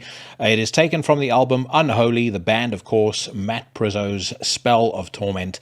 And for those of you guys that like your black metal old school, Gutter Prince Cabal, the record label in which Into the Necrosphere co-conspirator Nathan Glover of the band Gravier is involved, will be putting out a cassette of that record next year. But in the meantime, I'll post a link to the Spells of Torment Bandcamp, so go check it out. And if you like what you hear, pick it up and make sure that Matt knows that it was old Jackson at Into the Necrosphere that sent you. Also, make sure to follow Kelly on Instagram at Slave to the Underground, and follow Matt on Instagram at Matt_Priso_artworks. Again, if you don't have a pen and paper handy and you don't feel like rewinding the podcast over and over again to try and figure out my South African accent, then I'll post a link to those Instagram handles in the description of the podcast as well. But great having those two on. Hopefully when they relaunch their show, I will be making an appearance there as well. Matt and I spoke about that offline, and they will almost certainly be back on here as well.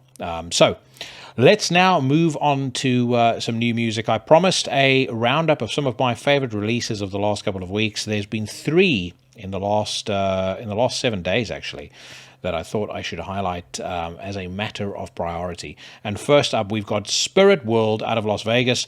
They dropped their sophomore effort, Death Western, through Century Media on November the 25th. If you caught my run-through of Decibel Magazine's top 40 favorite record, best records of 2022 that I did, I think about 2 weeks ago, you'll already know that I was absolutely blown away by the first single that SPIRITWORLD released off of this record. It turns out that song was merely scratching the surface of what these guys do. So the album, much like the single, kicks off with a note-perfect tribute to Ennio Morricone's spaghetti western soundtracks of the late 1960s, and it then launches into full-blown hardcore thrash crossover brutality that hints at Slayer, Power Trip, at times at Terror, and then also by the band's own admission, White Zombie. Now, I would say this. I use those comparisons as a frame of reference, but I would definitely say what you get here is not something that's necessarily derivative. I mean, it's not what they are doing isn't necessarily hugely original, but what they are, the way in which they're executing the idea is absolutely exceptional. Every song is delivered in a truly belligerent manner, with kind of real menace, real attitude. The production for this style of music is absolutely perfect. And very crucially, Death Western never outwears its welcome. So, the record is consistently aggressive, consistently mean. It breaks up every so often for them to throw in another one of those kind of cowboy instrumentals. I also understand there's a kind of grand story or a grand narrative behind the record. I didn't really pay much attention to that, but either way, for me, this is aggressive music done exceptionally well. I am not surprised that it has featured on the Decibel Top 40, and frankly, I would not be surprised if it features on several other lists at the end of the year, including that one of yours truly. Next up is the debut by Australian black metal quartet Black Lava. It's called Soul Furnace, and it was released by Season of Mist. Not hard to see why Season of Mist has seemingly thrown a lot of weight behind pushing this band, especially when you take the production values of those clips that they put out ahead of this album's release into account. I mean, really kind of slick. It looked really, really good. And again, as I said, when you listen to the album, it's reasonably easy to understand why there's certainly a degree of confidence in these guys from Season of Mist. The 4 gentlemen who make up this band play literally like they have been together for years and years and years. There's a real kind of cohesion and a real, I wouldn't say uniformity, I don't think that's the right word, but there's a real kind of chemistry between these guys. And it's fucking stunning to me that prior to the release of this album, I don't believe they've actually even put out a demo. Sound-wise, for those of you that haven't heard the singles, there is a deliberately old-school vibe, captured by both the production and by the riffing, that hints at the glory years of Swedish death metal, Entombed, or particularly Clandestine by Entombed in particular. And Clandestine is my favorite Entombed album, so that is already a tick in the win column. But it also hints equally at the black metal produced during those glory years by Sweden's neighbors to the north. And I think the combination works together very well. I mean, once again, much like Spiritworld, it's not like these guys are exactly breaking the mold when it comes to doing something fresh and original, but the execution is absolutely fantastic. Rob Watkins, the vocalist who was a guest on this very show 3 episodes back, turns in what I think is a superlatively twisted vocal performance. There's tons of shouting, singing, he kind of screams his way through everything, but it sounds absolutely fantastic, like a real grizzled veteran. But ultimately, for me, it's the riffs that make this album as special as it is. When Rob was on the show, he mentioned that what they were going for was kind of a wall of sound, and he compared them, I think, to Earthrot. There's definitely similarities there, and I think that guitarist Ben Boyle's riffing has enough heaviness, groove, and atmosphere to level a fucking house. So this one comes highly recommended, possibly even verging on top notch. Finally, JADE is a band out of, I believe they share membership in Spain and Germany. They've just put out a record called The Pacification of Death, out on Pulverized Records this past Friday. I knew very little about this band, but they started catching my attention when No Clean Singing started talking about the album, describing them as being influenced by the ruins of Beverast, Bolzer, Suffering Hour, and the like, and that immediately piqued my interest. And then, wouldn't you know it, a promo appeared in my inbox, and I must confess, the resulting listen wildly ended up exceeding my expectations. I mean, I would say with those influences, I was already thinking that, I was in for something special, but, this was on a totally different level. Apparently written across 2020 and 2021, The Pacification of Death, I would say, in addition to those aforementioned influences, was definitely influenced by a night or two on the beers with some latter-day old school, not old school, but latter-day My Dying Bride being cranked in the background, particularly sort of the My Dying Bride records from the, I'd say, early 2000s to kind of 2015. That is particularly evident on the album's opening track, as well as its immediate successor, where there's a melodic guitar lead that cuts kind of through the chugging, brutal riffing, really from start to finish of the song, but absolutely elevates what could just have been a kind of bog standard, doom-tinged death metal band to absolutely essential listening status. That status is underlined around the 2-minute 25 mark of the opening track, when the kind of slow, plodding, deliberate beat is broken up by, something that, is really kind of rolling, really groovy, and these dueling, clean and growling vocals just absolutely sends the song soaring. For the first half of the record, that's pretty much the formula that they deploy on every single song. So you have those dueling vocals, you have those melodic leads, and they do it to absolutely excellent effect, and then they kind of shift gears a little bit around track 4. A song called Silk Ransoms. And I would definitely say a word of warning here. Your first instinct when you listen to Silk Ransoms is going to be to think that, the band have kind of lost a bit of momentum. And I've read this consistently across multiple reviews. It was my experience as well. I think that, it definitely is a bit of a change of pace. It's not quite as lively as the first 3 tracks, but I would strongly suggest that you stick with it because, much like the very best albums, perseverance always, yields rewards. And that is definitely the case here. The second half of the record is much more challenging and it takes a lot longer to get into, but I think the longer you stick with it, the more rewarding it gets, with repeat listens. The album ends, in my view, on an absolutely stunning closer in the shape of The Saddest Day that really summarizes what the band is all about. Emotive, expertly crafted, doom-tinged death metal, and very much like the stunning painted cover art of this record. I do think this is one where if you stick with it or you come back to it, in months, maybe even years to come, it really will kind of keep revealing more of itself to you. I am going to play the title track off of this record right now. So this is Jade off the album of the same name with a song called The Pacification of Death.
The Pacification of Death by Jade off the album of the same name. It is available right now on Pulverized Records. And if you head over to their Bandcamp by following the link in the description to the podcast, make sure that they know who sent you if you end up buying some music. And frankly, why would you not buy some of this? It is absolutely fantastic. Folks, it is the second to last episode of Into the Necrosphere for 2022. I will be off in 2 weeks' time. On precisely December the 10th, I will take to the skies and fly back to my homeland of South Africa to drink all of their red wine, put a enormous dent in the local beef supply, go on safari, catch some sun, and have me a grand old time, which means, technically speaking, this is the second to last time that I am going to instruct you to send the soy boys in your vicinity running for cover, because we're about to head over to Metal Storm for my weekly news rant. First up, we see that Talker are about to embark on an Australian tour in February. It says here, the Norwegian black metal entity Talker, as corrected by, or my pronunciation was corrected by Swartalv last week, because I used to refer to them as Taka, much like many others, will be headed out to the land down under next February for a set of headlining tour dates. Joining them on the road will be the Americans, Ecclese. Confirmed dates and venues for the so-called Southern Funeral Tour can be found via flyer below. That is a hell of a lineup. I've seen Talker play live. Excellent. Unfortunately, I missed Ecclese when they were in London. But by all accounts, those shows were absolutely sensational. So I think if you are anywhere near the Woolly Mammoth in Brisbane on the 2nd of February, the Manning Bar in Sydney on the 3rd of February, the Enigma Bar in Adelaide on the 4th of February, or possibly Max Watts on the 5th of February, Max Watts being in Melbourne, then I suggest that you head over there. And of course, make sure that you also check out that Mayhem show. Particularly make sure that you are making extraordinary amounts of noise for my brothers in Werewolves. And then one thing that if you have not done so yet, I strongly suggest you do is head over to the Into the Necrosphere archives. Every single show is on YouTube, going all the way back to episode 1, and probably from about episode 100 or so, everything is on, all of the audio platforms. But regardless, episode 134, my episode with Nars Alchemeth of Ecclese, definitely one of my favorites of the year, and I am so blown away sometimes when I stop and take stock of everybody that's actually been on the podcast this year. But that one was particularly special because it was just somebody that I hit it off with really, really well. We spoke about not just music, but I think we spoke about a lot of things philosophically that we were very much aligned on. And it was great to have him on, and I hope I'm going to be able to do that again next year. I still get a lot of comments and a lot of feedback from that particular episode as well. Some good, some bad. I will address maybe some of the content of one of them later on in this particular segment. But it's we were definitely not guys who were short on opinions. we do wear our hearts on our sleeves when it comes to the stuff that we're interested and passionate in. Even if you take Nars and take the personality out of the equation, Ecclese is just an absolutely incredible band. In my view, truly one of the brightest shining pentagrams in black metal right now. Right, next up we move to Host, who have put out a new single, Host of course being the Dark Wave duo, featuring Paradise Lost's Greg McIntosh and Nick Holmes. Two men who are always welcome on this podcast. Greg has already been a guest. Nick Holmes, potentially in 2023, who knows. But they've released a new video for Hiding From Tomorrow, the second single from their upcoming debut album 9, which will be released on February the 24th, 2023 via Nuclear Blast Records. Vocalist Nick Holmes comments, Hiding From Tomorrow was one of the first songs we wrote for the Host project, and although the title would suggest otherwise, it was written a few years prior to the pandemic. With that in mind, I was thinking about the things that keep you awake at night. Although life is something that should never be taken for granted, uncertainty is a big part of it, and none of us know what's around the corner. Haven't heard the song yet. Absolutely loved that first single, as those of you that dutifully follow the news rant will know. And absolutely love Host, the album. Now, again, let's not go into the dreary old, this has got its roots in fucking 80s goth or whatever crap. They called it Host for a reason. They wanted to make music that sounded, I think, similar to Host, the magnificent, highly underrated, criminally underrated record from 1999. And I'm fucking glad they did, because it means that we're going to get more of this style of music from them, and we're going to get more maybe traditional Paradise Lost. But I'm going to park it there. Let's listen to Hiding from Tomorrow.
There's something about this that reminds me a lot of Symbol of Life, which I believe the Paradise Lost lads put out back in 2003 or 2004.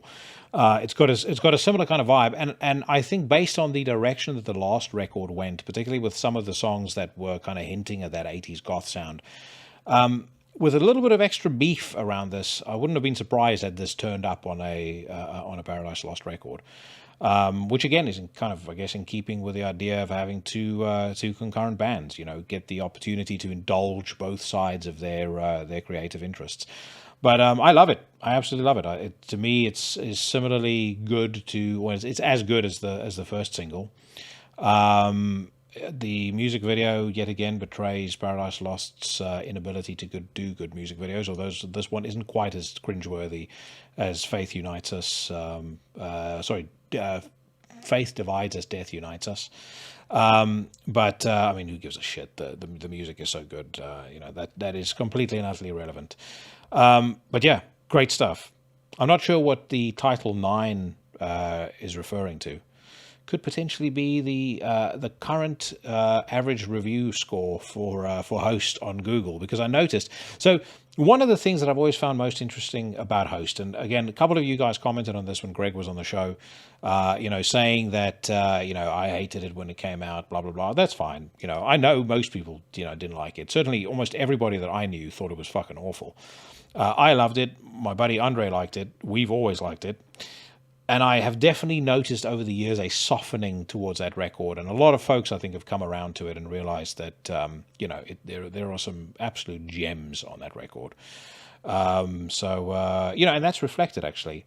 This is kind of why I was talking about it. It's reflected in the review ratings, or the average review ratings on places like Google and Amazon. Obviously it's not, Billy Bockwinkel fuckhead from, Kerrang magazine or something reviewing it.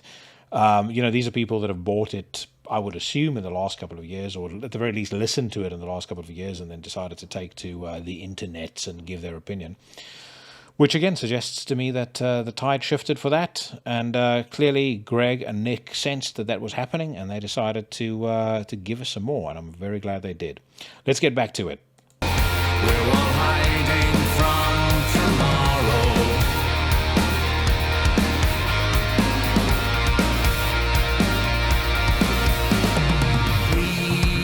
Sane, free from endless tears. We're all in fear. Senseless are the days forgotten. Never trust the ones who thrive on fear.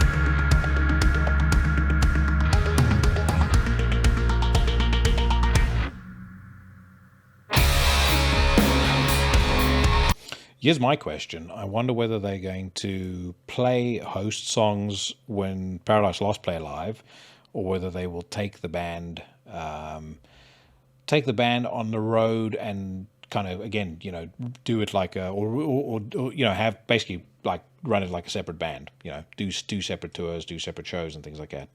And maybe actually, if you think about how extensive their back catalog is, that would be quite cool, because they could do Host songs, maybe throw in a couple of tracks there from Symbol of Life, off the album Host, maybe even a couple from Believe in Nothing. And I think fans would be pretty down with that. And then when they do a standard Paradise Lost show, obviously they do it a little bit heavier. But good stuff. I like it very, very much. Elven Path is a band, apparently a German power, or they're described here as German power metal operatives. I would say that Elven Path to me sounds like the sort of band that a man would start who at school had his head flushed down the toilet and his lunch money taken from him on a daily basis. Then also we've got news about a new single by Caliban. It says here, next week, metalcore ensemble Caliban will hit the road across Germany with label mates Ghost Kid for a special run of shows.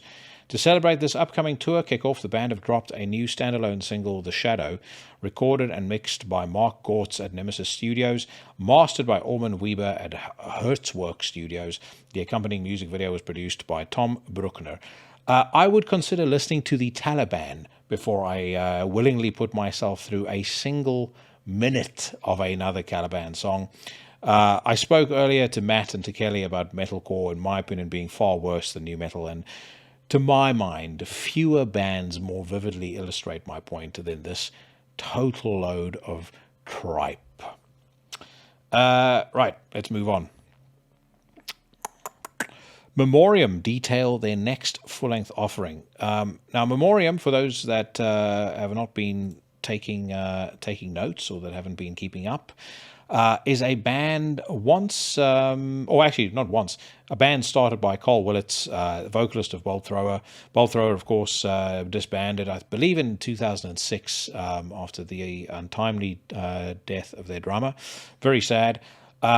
I am a absolutely massive Bolt Thrower fan, and as I've started to kind of think about my top 6 favorite 90s death metal bands or death metal albums for my next 666 countdown with the Mike's Hill and Scondado, I must confess I'd be very hard pressed to leave out Bolt Thrower from that equation. For me, really, the only question is around which Bolt Thrower record to include. Is it the Fourth Crusade? Is it For Victory? Is it Mercenary? I would potentially even consider putting War Master in there, because they just are a fucking incredible band. Now, I mentioned this because Carl Willits was one of the defining voices of my formative teenage years, discovering a lot of death metal. And then for whatever reason, when he started Memoriam, it was like he had forgotten how to do vocals.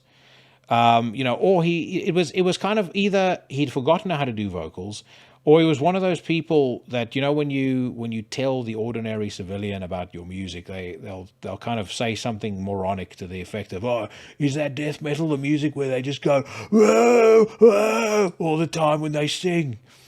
That's kind of how he sounded. And I for whatever reason, Memoriam just did not work. I think because they were trying too hard not to sound like Bolt Thrower. And so as a result, after album 2, I'd more or less written them off, which changed because their 4th record is actually pretty goddamn good. I'm going to go on YouTube and I'm going to find a track to illustrate what I mean, because I noticed there that they don't have a song off of the forthcoming record, which is their 5th, but they might have something here off the most recent record. So yeah, there we go.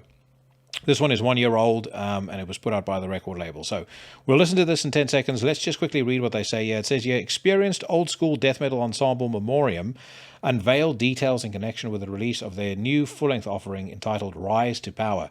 It'll see the light on February the 3rd, 2023 via Reaper Entertainment. Once more, production was handled by Russ Russell at Parler Studios. Russ Russell, of course, also responsible for a great many Shane Embry projects, which means he, again, gets the thumbs up in my book. But obviously no music released so far, but I did want you guys to hear this, because if, like me, you had given up on this band, I would strongly encourage you to rethink your hypothesis. So off of the previous Memoriam record, this is a song called Onwards into Battle.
that is some fucking man's music. That. So yeah, like I said, I'd pretty much given up on these guys, but I'm definitely going to be interested in seeing what they've come up with on Rise to Power. A band who have creatively found their feet, I think. I think that's the best way to describe it. And as I said, I genuinely do think part of the problem with those first Memoriam records were that they were trying way too hard not to sound like Bolt Thrower. And I think sometimes you just have to play to your strengths. If your strength is sounding like a fucking, Messerschmitt tank or whatever the hell they called them, then sound like one. Anyways. Let's move on to Ashen Horde. They've revealed a new song. We listened, I believe, to the first single off of this record, but they've now put out a new one called The Courtesan. It's a brand new preview tune of their forthcoming long player, Antimony, and it is being put out by the good folk over at Transcending Obscurity Records, and I was, of course, raving about them 2 weeks ago because they'll also be putting out the new Veilburner record. They put out Dysgnostic. They put out Divenial Verdict, so a fucking great record label with some very well-practiced QA folk taking care of the standard of excellence that gets put out there. Also, Ashen Horde featuring Trevor Ports, for those of you guys that remember. Trevor was on the podcast on episode 118 to talk about his other band, Aboria. The new Aboria is also coming out next week, as far as I know, but it was actually getting into Aboria and getting to know Trevor that made me check out Ashen Horde, and I really like it. If you've not checked them out yet, they're a little less deliberately old school than Aboria, a bit more progressive and a bit more atmospheric, but what I've heard so far is superb stuff. I would strongly recommend you check out the last two records that they did. There was one that came out in 2015 called Nine Plagues, and they put out another one in 2019 called Fallen Cathedrals, and they're both top quality, I think. Okay, so let's listen to The Courtesan. And let's hear whether they will remain after that critical airing in my good graces or not.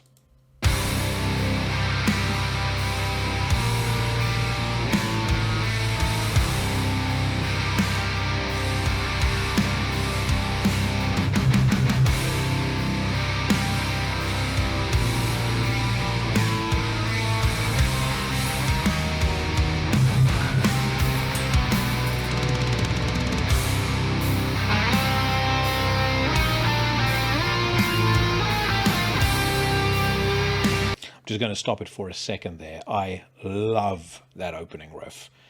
That melody and that opening riff is absolutely superb. Just wanted to make that very clear. Let's get back to it.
Fantastic. I mean, there's no other way to describe it. Absolutely fantastic.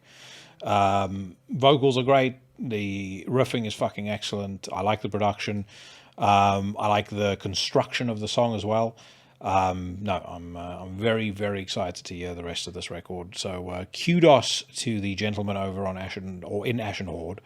And who knows, maybe I'll get Trevor back on the podcast to talk about that album when it comes out. Okay, let's see what else there is. I'm skimming through quite a lot of headlines today because obviously last week I didn't do the news rant and the news has been backing up, but we only have so much time. So, I know you guys like yourself a news rant, but I can't do these for 2 hours. So, Venomous Concept are releasing a new album. Now, obviously, we know that this album was already done when Kevin Sharp made an appearance on the podcast way back on episode 47. And that was right before their previous record, but he mentioned that they'd already recorded this album. So it says, even though Venomous Concept have had their record finished for quite a while, now it will soon get to see the light of day. The Good Ship Lollipop will be released on the 24th of February via Decibel Records, and you can listen to the first single entitled Voices below. We'll listen to that in a second, but I will just say I'm almost slightly partial here. I'm expecting the song to be superb because I love this band. I've loved them all the way back to Retroactive Abortion. I particularly loved the succeeding two or the successive two records. One of them was called, I think, A Poisonous Apple, and the other was called Kick Me Silly, but just fantastic. So, this band also features one of my very favorite musicians in Shane Embury. So, unsurprisingly, this band speaks to me in all the right ways. Anyway, let's get to it. This is Venomous Concept with Voices.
Maybe a little more punky than I was expecting, but I mean they've always had the punk edge. This is just maybe shifting it up a gear, but I like it. I like what I hear, and I think Kevin Sharp always sounds like an absolute fucking gangster when he's vocaling. I love his vocal style. I've loved it all the way back to Brutal Truth. I think if you haven't listened to Extreme Conditions or Need to Control for a while now, then I suggest you go back because both of those albums, and I would say especially Need to Control, were so far ahead of their time, it wasn't even funny. And plus, the man rocks a Stetson on stage, which for me is already, already endears him to me. I don't know why I think it looks so cool, but it's like the SPIRITWORLD guys on that video as well, doing the same thing. The guitarist standing there banging with a Stetson. I just think it's fucking badass. But I like what I've heard so far, so let's get to it. Or let's get back to it, I should say. Bring the lies of a false prophet. Scratch your itch to make it quit. Burn away its taking to say. Stand in line at the end of the road. There's a line of lifeless hope. Nothing wrong with the fantasies. When you're robbed in the road, will be loud.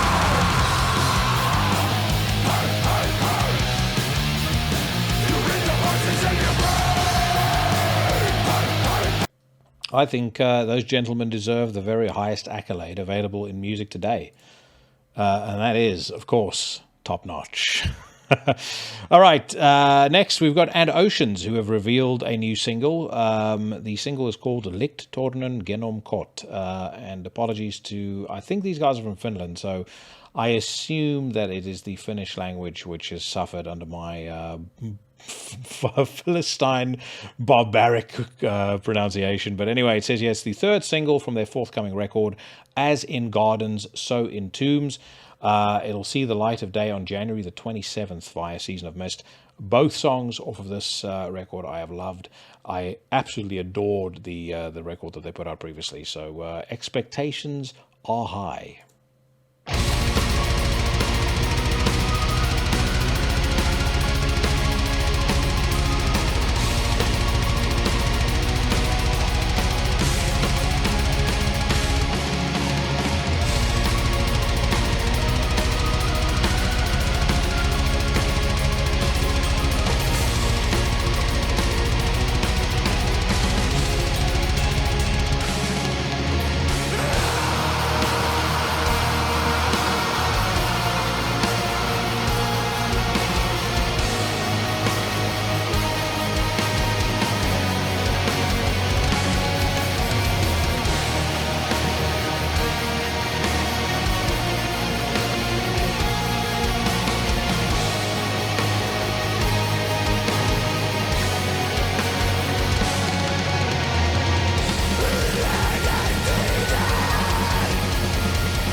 This takes you right back to the, for me at least, takes me right back to the late 90s. And that was a great time of my life. And therefore I love the song. I think the melodies are great. I like the production. It has all the right beats. And again, I'm not surprised because I thoroughly enjoyed that Blast and Oceans record. It sounded like they had really just kind of carried on down the same track with the songs that I've heard so far of this one. I was talking to my friend Andre earlier today, and we were just talking generally about albums that have come out in 2022, and I said to him, everything comes to an end at some point, and I feel like at some point this creative groundswell that we see in the metal scene is it's going to slow down. It almost has to. These things come in cycles, but good God, it does not seem to be, or that slowdown is not coming anytime soon, because the amount of good stuff already lined up for early next year is fucking staggering. I mean, it just doesn't seem like the momentum is going to end. I mean, usually you have that lull in January and February, but just the last two records that we checked out now, Venomous Concept and Oceans, both, I would be super happy to hear the whole thing when it gets released. So and then they get put out in January and February respectively. But we'll give this one another 60 seconds and then we'll move on.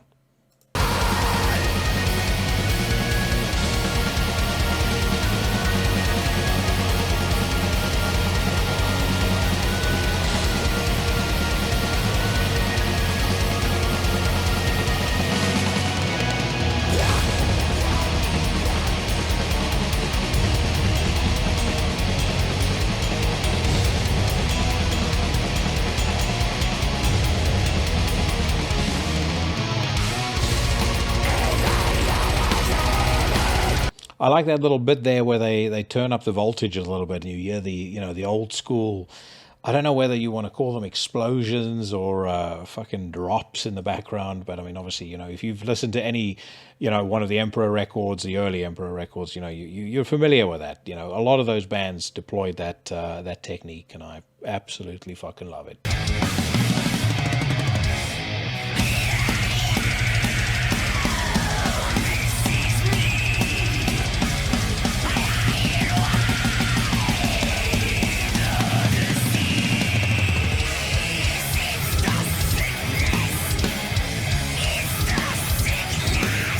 Badass stuff. I like it very much. I'm also a massive fan of the last Sadist record, Out for Blood. So once again, if you've not listened to that yet, make sure that you check it out. Take some time out over Christmas and go back into some of these records that you might have missed over the years. But the good news is, if Sadist is signing with Nuclear Blast, might well be a chance for us to get somebody from the band onto the podcast. Sadly, one band that we will never get onto the podcast is Metallica. So they have announced a new album, very surprisingly. I don't think anybody saw this coming. But it says, Metallica has confirmed the title and release date of its forthcoming 12th studio album, 72 Seasons, which will be available on April the 14th, 2023 via the band's own Blackened recordings. Produced by Greg Fiedelman with Metallica's James Hetfield and Lars Ulrich, and clocking in at over 77 minutes. The 12-track 72 Seasons is Metallica's first full-length collection of new material since 2016's Hardwired to Self-Destruct. The album will be released in various formats, including double LP and limited edition variants, CD and digital. 72 Seasons is heralded by first single Lux Eterna, a short, sharp blast that distills 40 years of Metallica into 3.5 minutes. Lux Eterna is available now to stream and download, and as an instant grat track with all pre-orders of 72 Seasons. The Lux Eterna video, directed by Tim Sakenti, can be seen below. All right, now I'm sitting here pondering whether I should actually play the song and go through the fucking pain that I'm most likely going to have to go through of editing this out of the YouTube version of the video, etc., whether I take the risk. I'm going to take the risk, but I'm going to tell you right now, I'm going to be fucking pissed if this video gets pulled as a result. So, this is the new Metallica single, Lux Eterna.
So basically, this is fuel for 2022.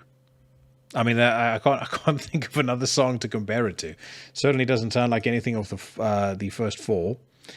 Hardwired to Self-Destruct, for all of its failings, was a more aggressive record. Death Magnetic, meh. And St. Anger, I don't even want to think about. So this to me kind of has a bit of a throwback vibe to Load, which it's going to be very, very, very interesting to hear what the rest of this sounds like. I mean, I must say, I don't think it's the worst thing that I've heard. Is it the best thing I've ever heard? And the answer to that question is also no. I mean, we've just listened to a whole raft of fucking great bands.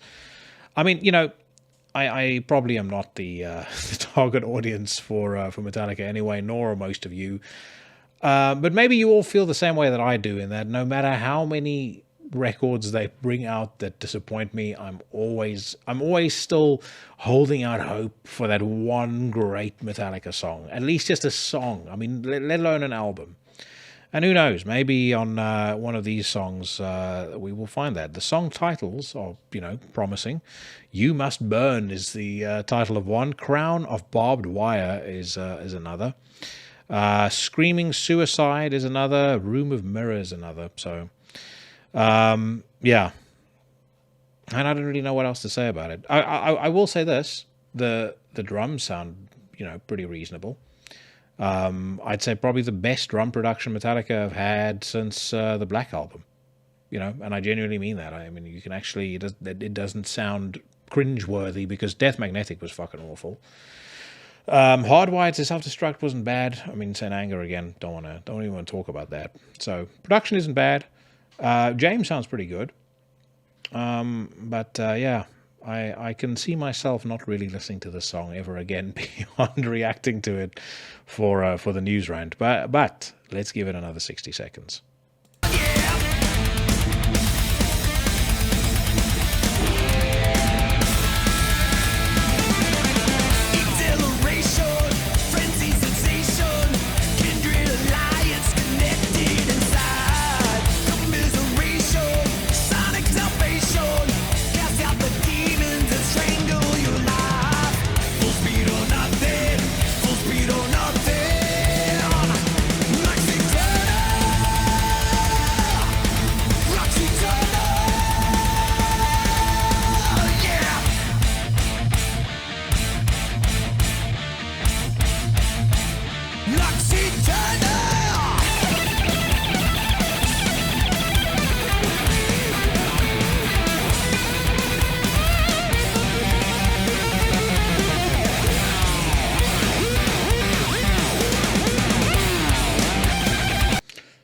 like the solo.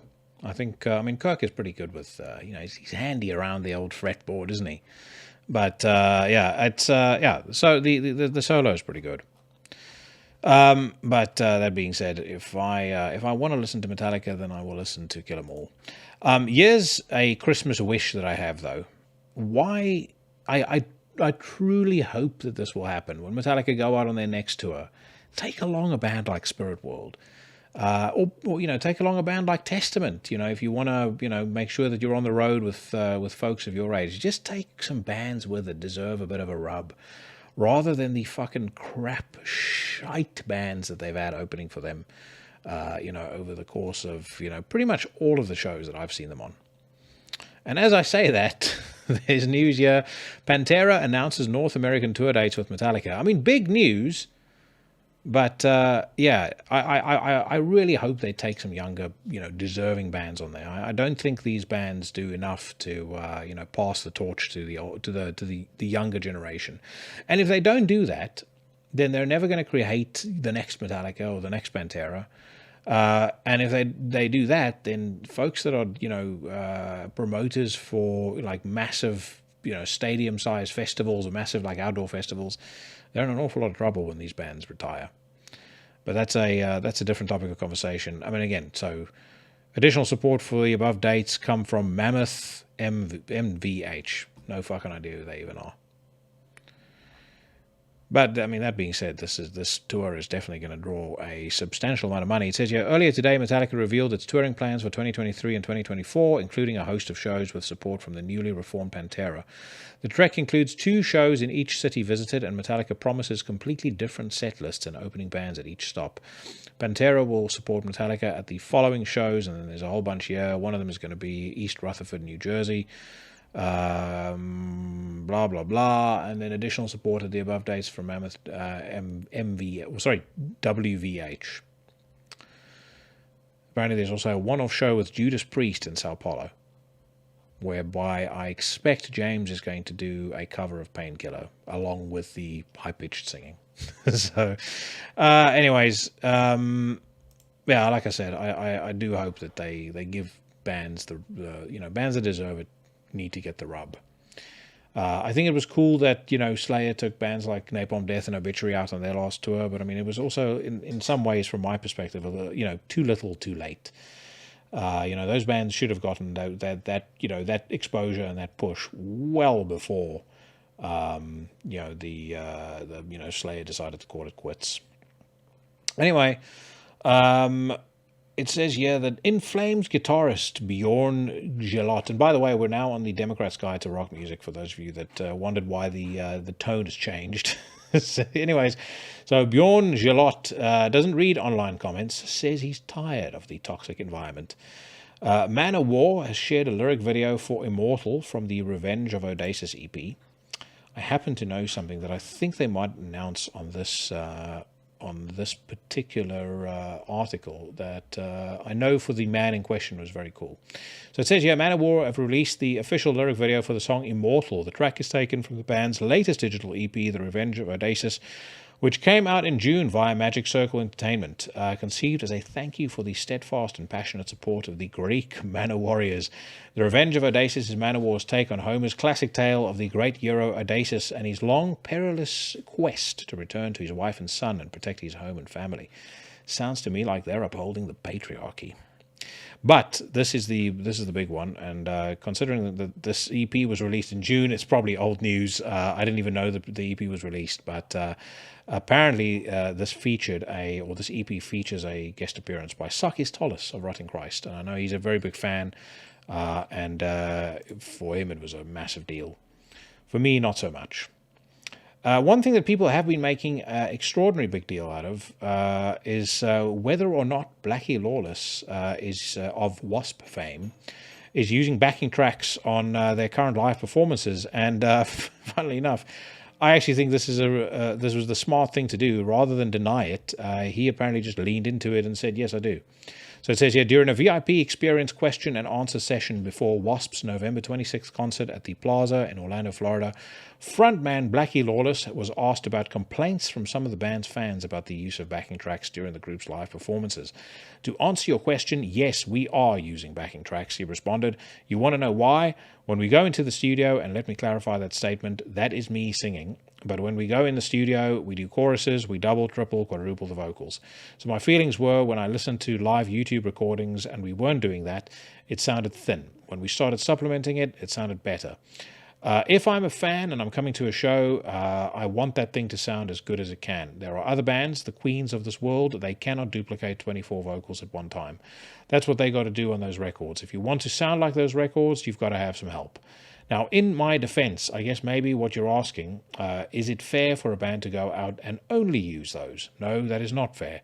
Like I said, I take a lot of pride in what I do for the lead vocals that I do, but when it comes to vocals or when it comes to orchestration, and then he carries on rambling. It doesn't really matter because it's kind of exactly what I thought listening to some of the clips that I'd seen. You can hear that there's his vocals, his live vocal is there, but obviously there's a backing track over it.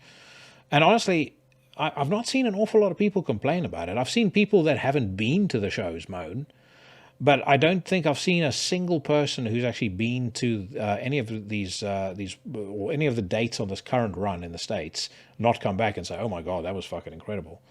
My man Scott Taysom of Cloak, he posted about it recently. Mike Scandato posted about it recently. So everyone seems to be pretty goddamn keen on Wasp.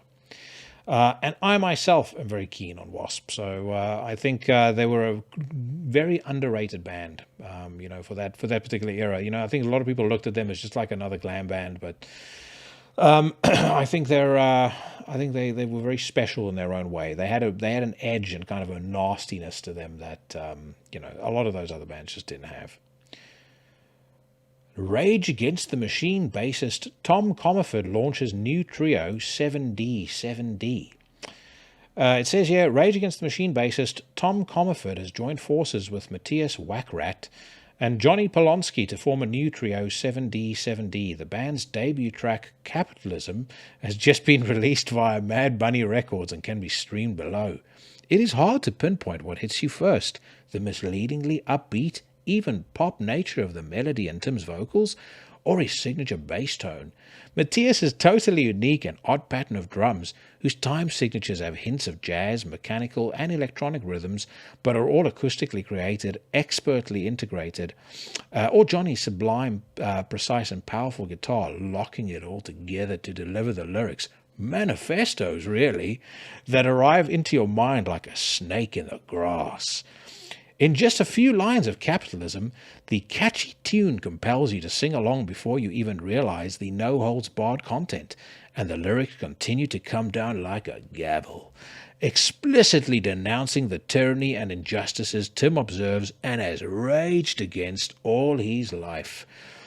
When you call your song Capitalism, I am immediately curious. And my expectations are immediately that you are a fucking douchebag. But we already knew that about Rage Against the Machine and everybody in that fucking shit band. But I cannot resist. Let's listen to the first 60 seconds of 7D and their new, apparently mega hit, Capitalism.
Oh my God.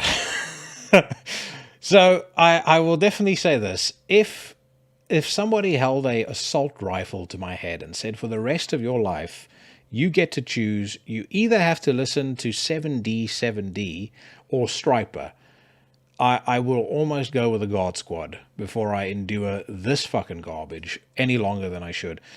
So the funniest thing about this music video, for those of you watching it on YouTube, is there's these contrasting images about, you know, fancy cars, mansions, and things like that. You know, followed by, you know, guy homeless on the street, squatting, you know, houses falling apart in presumably places like Detroit. And, you know, people's swimming pools, and then there's like lava running through the swimming pools because, you know, again, global warming is going to cause lava to come and kill us all. Now, the thing that's particularly amusing is this fucking absolute weapon of a man, Tim Comerford, by all public accounts, is worth $20 million. I haven't seen him publicly give away all of that money to try and alleviate these problems that he supposedly rages against. You know, or better yet, sign a check to the government for the totality of his net worth, which would be more fitting given his embrace of communism. And then throughout the song, this guy claims to be in hell in spite of his significant net worth. And it makes you wonder why he hasn't yet packed up his mansion and moved to, or immigrated permanently to one of the many socialist utopias dotted around the globe. Oops, there doesn't exist one. None of the fucking moronic ideas that him and the supposedly highly educated minds in the rest of Rage Against the Machines has ever kind of embraced or propagated, none of those ideas has ever led to anything positive in the world. And I do think that it is hysterically funny when when these guys talk about how terrible the system is and capitalism is terrible and broken and blah blah blah, when they observably benefit from capitalism themselves. I mean, you don't make $20 million, being in a fucking shit band. If capitalism isn't firmly on your side. I don't know how many shit bands are making 20 million in North Korea, mate. I can tell you that much. But they benefit from the system that they supposedly hate. Then they keep talking about how to tear down the system, but they never offer us any alternatives. There's nothing practical or anything like that. It's just tear it down because it's wrong. Nothing about it. Nothing about, well, maybe we should try this instead, or maybe we should try this instead. None of that. It's just fucking complaining. But you shouldn't be surprised, because these are the same people that ran around with T-shirts. I think even on one of their album covers, they had a fucking moron like Che Guevara on the front cover, holding up this guy as some sort of hero. Che Guevara was a open racist. He was openly homophobic. He ordered the execution of well over 100 people. He forced people into slave labor camps. And he also was one of the key players in installing a government in Cuba that resulted in over 200,000 Cubans fleeing to North America. I mean, these people are this system that they supposedly are so against. They are the fucking system. They perpetuate the system. And anybody who buys into their bullshit is completely and utterly delusional. They're devoid of any kind of understanding of history. They're devoid of any kind of understanding of basic economic principles. And I mentioned earlier that I was going to address something that somebody had spoken about on the episode that I did with Ecclese. This individual was mentioning about, he's on the opposite end of the political spectrum to us. Absolutely fine. Particularly with regards to, he talks about Marxism. So for me, it's not really a question of whether Marxism is the right or the wrong way. It's about outcome. And again, like I said earlier, name me one country where, Marxist principles have been implemented that has resulted in sustainable prosperity for everybody. And I mean, I'm more than happy. I'm not so opinionated, and I know in the heat of the moment it can come across like I'm very opinionated. I'm not so opinionated that I think I know it all, and that people can't convince me otherwise. But I've yet to see somebody make a strong argument to the latter, and I'm especially not going to be open to listening to somebody's argument if the likes of Che Guevara is who they hold up as a hero. But anyway, that's my thoughts on that. And either way, even if the guy was singing about, even if like by capitalism he was saying it's the best, it's all getting rich, I would still think it's fucking terrible. It's so weird to me, like the people that are the most obsessed with other people's money, it always seems to be one of two types of people. It's either folks that are super rich and have tons of their own, so they want the rest of us to give away money, which obviously they don't ever do, or it's people with no money that then say that, they don't care about money, but they seem to always have some sort of issue with how you spend your money. Anyways. All right, let's finish up with this one. Steve Zetro Souza, why Exodus failed to reach the same commercial heights as the big four bands. During a conversation with former Exodus guitarist Rick Hunolt for his Zetro's Toxic Vault YouTube channel, Exodus singer Steve Zetro Souza spoke about why he thinks his band failed to achieve the same commercial heights as the so-called Big Four of 1980s thrash metal, namely Metallica, Slayer, Megadeth, and Anthrax. He said, as transcribed by blabbermouth.net, between the release of Exodus' debut album Bonded by Blood, which was May of 85, and the release of Pleasures of the Flesh, which was October the 8th, 1987, 2.5 years went by. At those days, any band which went 2.5 years without doing an album was killed. Everybody who was listening and had their eye up on you forgot about you already. Although I believe Pleasures was a very highly anticipated record because of what Bonded had done, people were really like, whoa, what are they going to put out next once they get a new singer? But Torrid Records, Exodus' original record label, didn't want to let the band go, and nobody else wanted to take a chance on buying the band except for Combat. So Combat had to play Torrid for us to go there. So it took a long time to get that to go before the record was released. There was a lot of things to it, but I think as a whole, being my first record, I was very proud of that album, very much so. I think that's a fair assessment to a degree. I mean, I think people, have to remember, as great as those early Exodus records were, Metallica had a couple of, almost bona fide hits on their hand with Fade to Black and Sanitarium. So they had, they had a degree of crossover appeal, I think. And so too, maybe to a degree, Anthrax and Megadeth, and then Slayer had the curiosity factor. They had the whole satanic thing going. They also did an album that changed really the face of music forever with Rain and Blood. So, I can see it to a degree. I have to also say, and I like Zetro's vocals, so this is not a diss, but I would make the argument that I think Zetro's vocals weren't necessarily as palatable. Actually, Balor's vocals too, to be fair, weren't necessarily as palatable to the mainstream as the vocals in those other bands. Just my opinion. I might be wrong. But you guys let me know what you think. Either way, you'll have plenty of time to do that because this is the end of the news segment for this week. And that, of course, is also the end of another episode for this week, my friends. Thank you so much for tuning into the show. Hope you guys enjoyed it as much as I did recording it.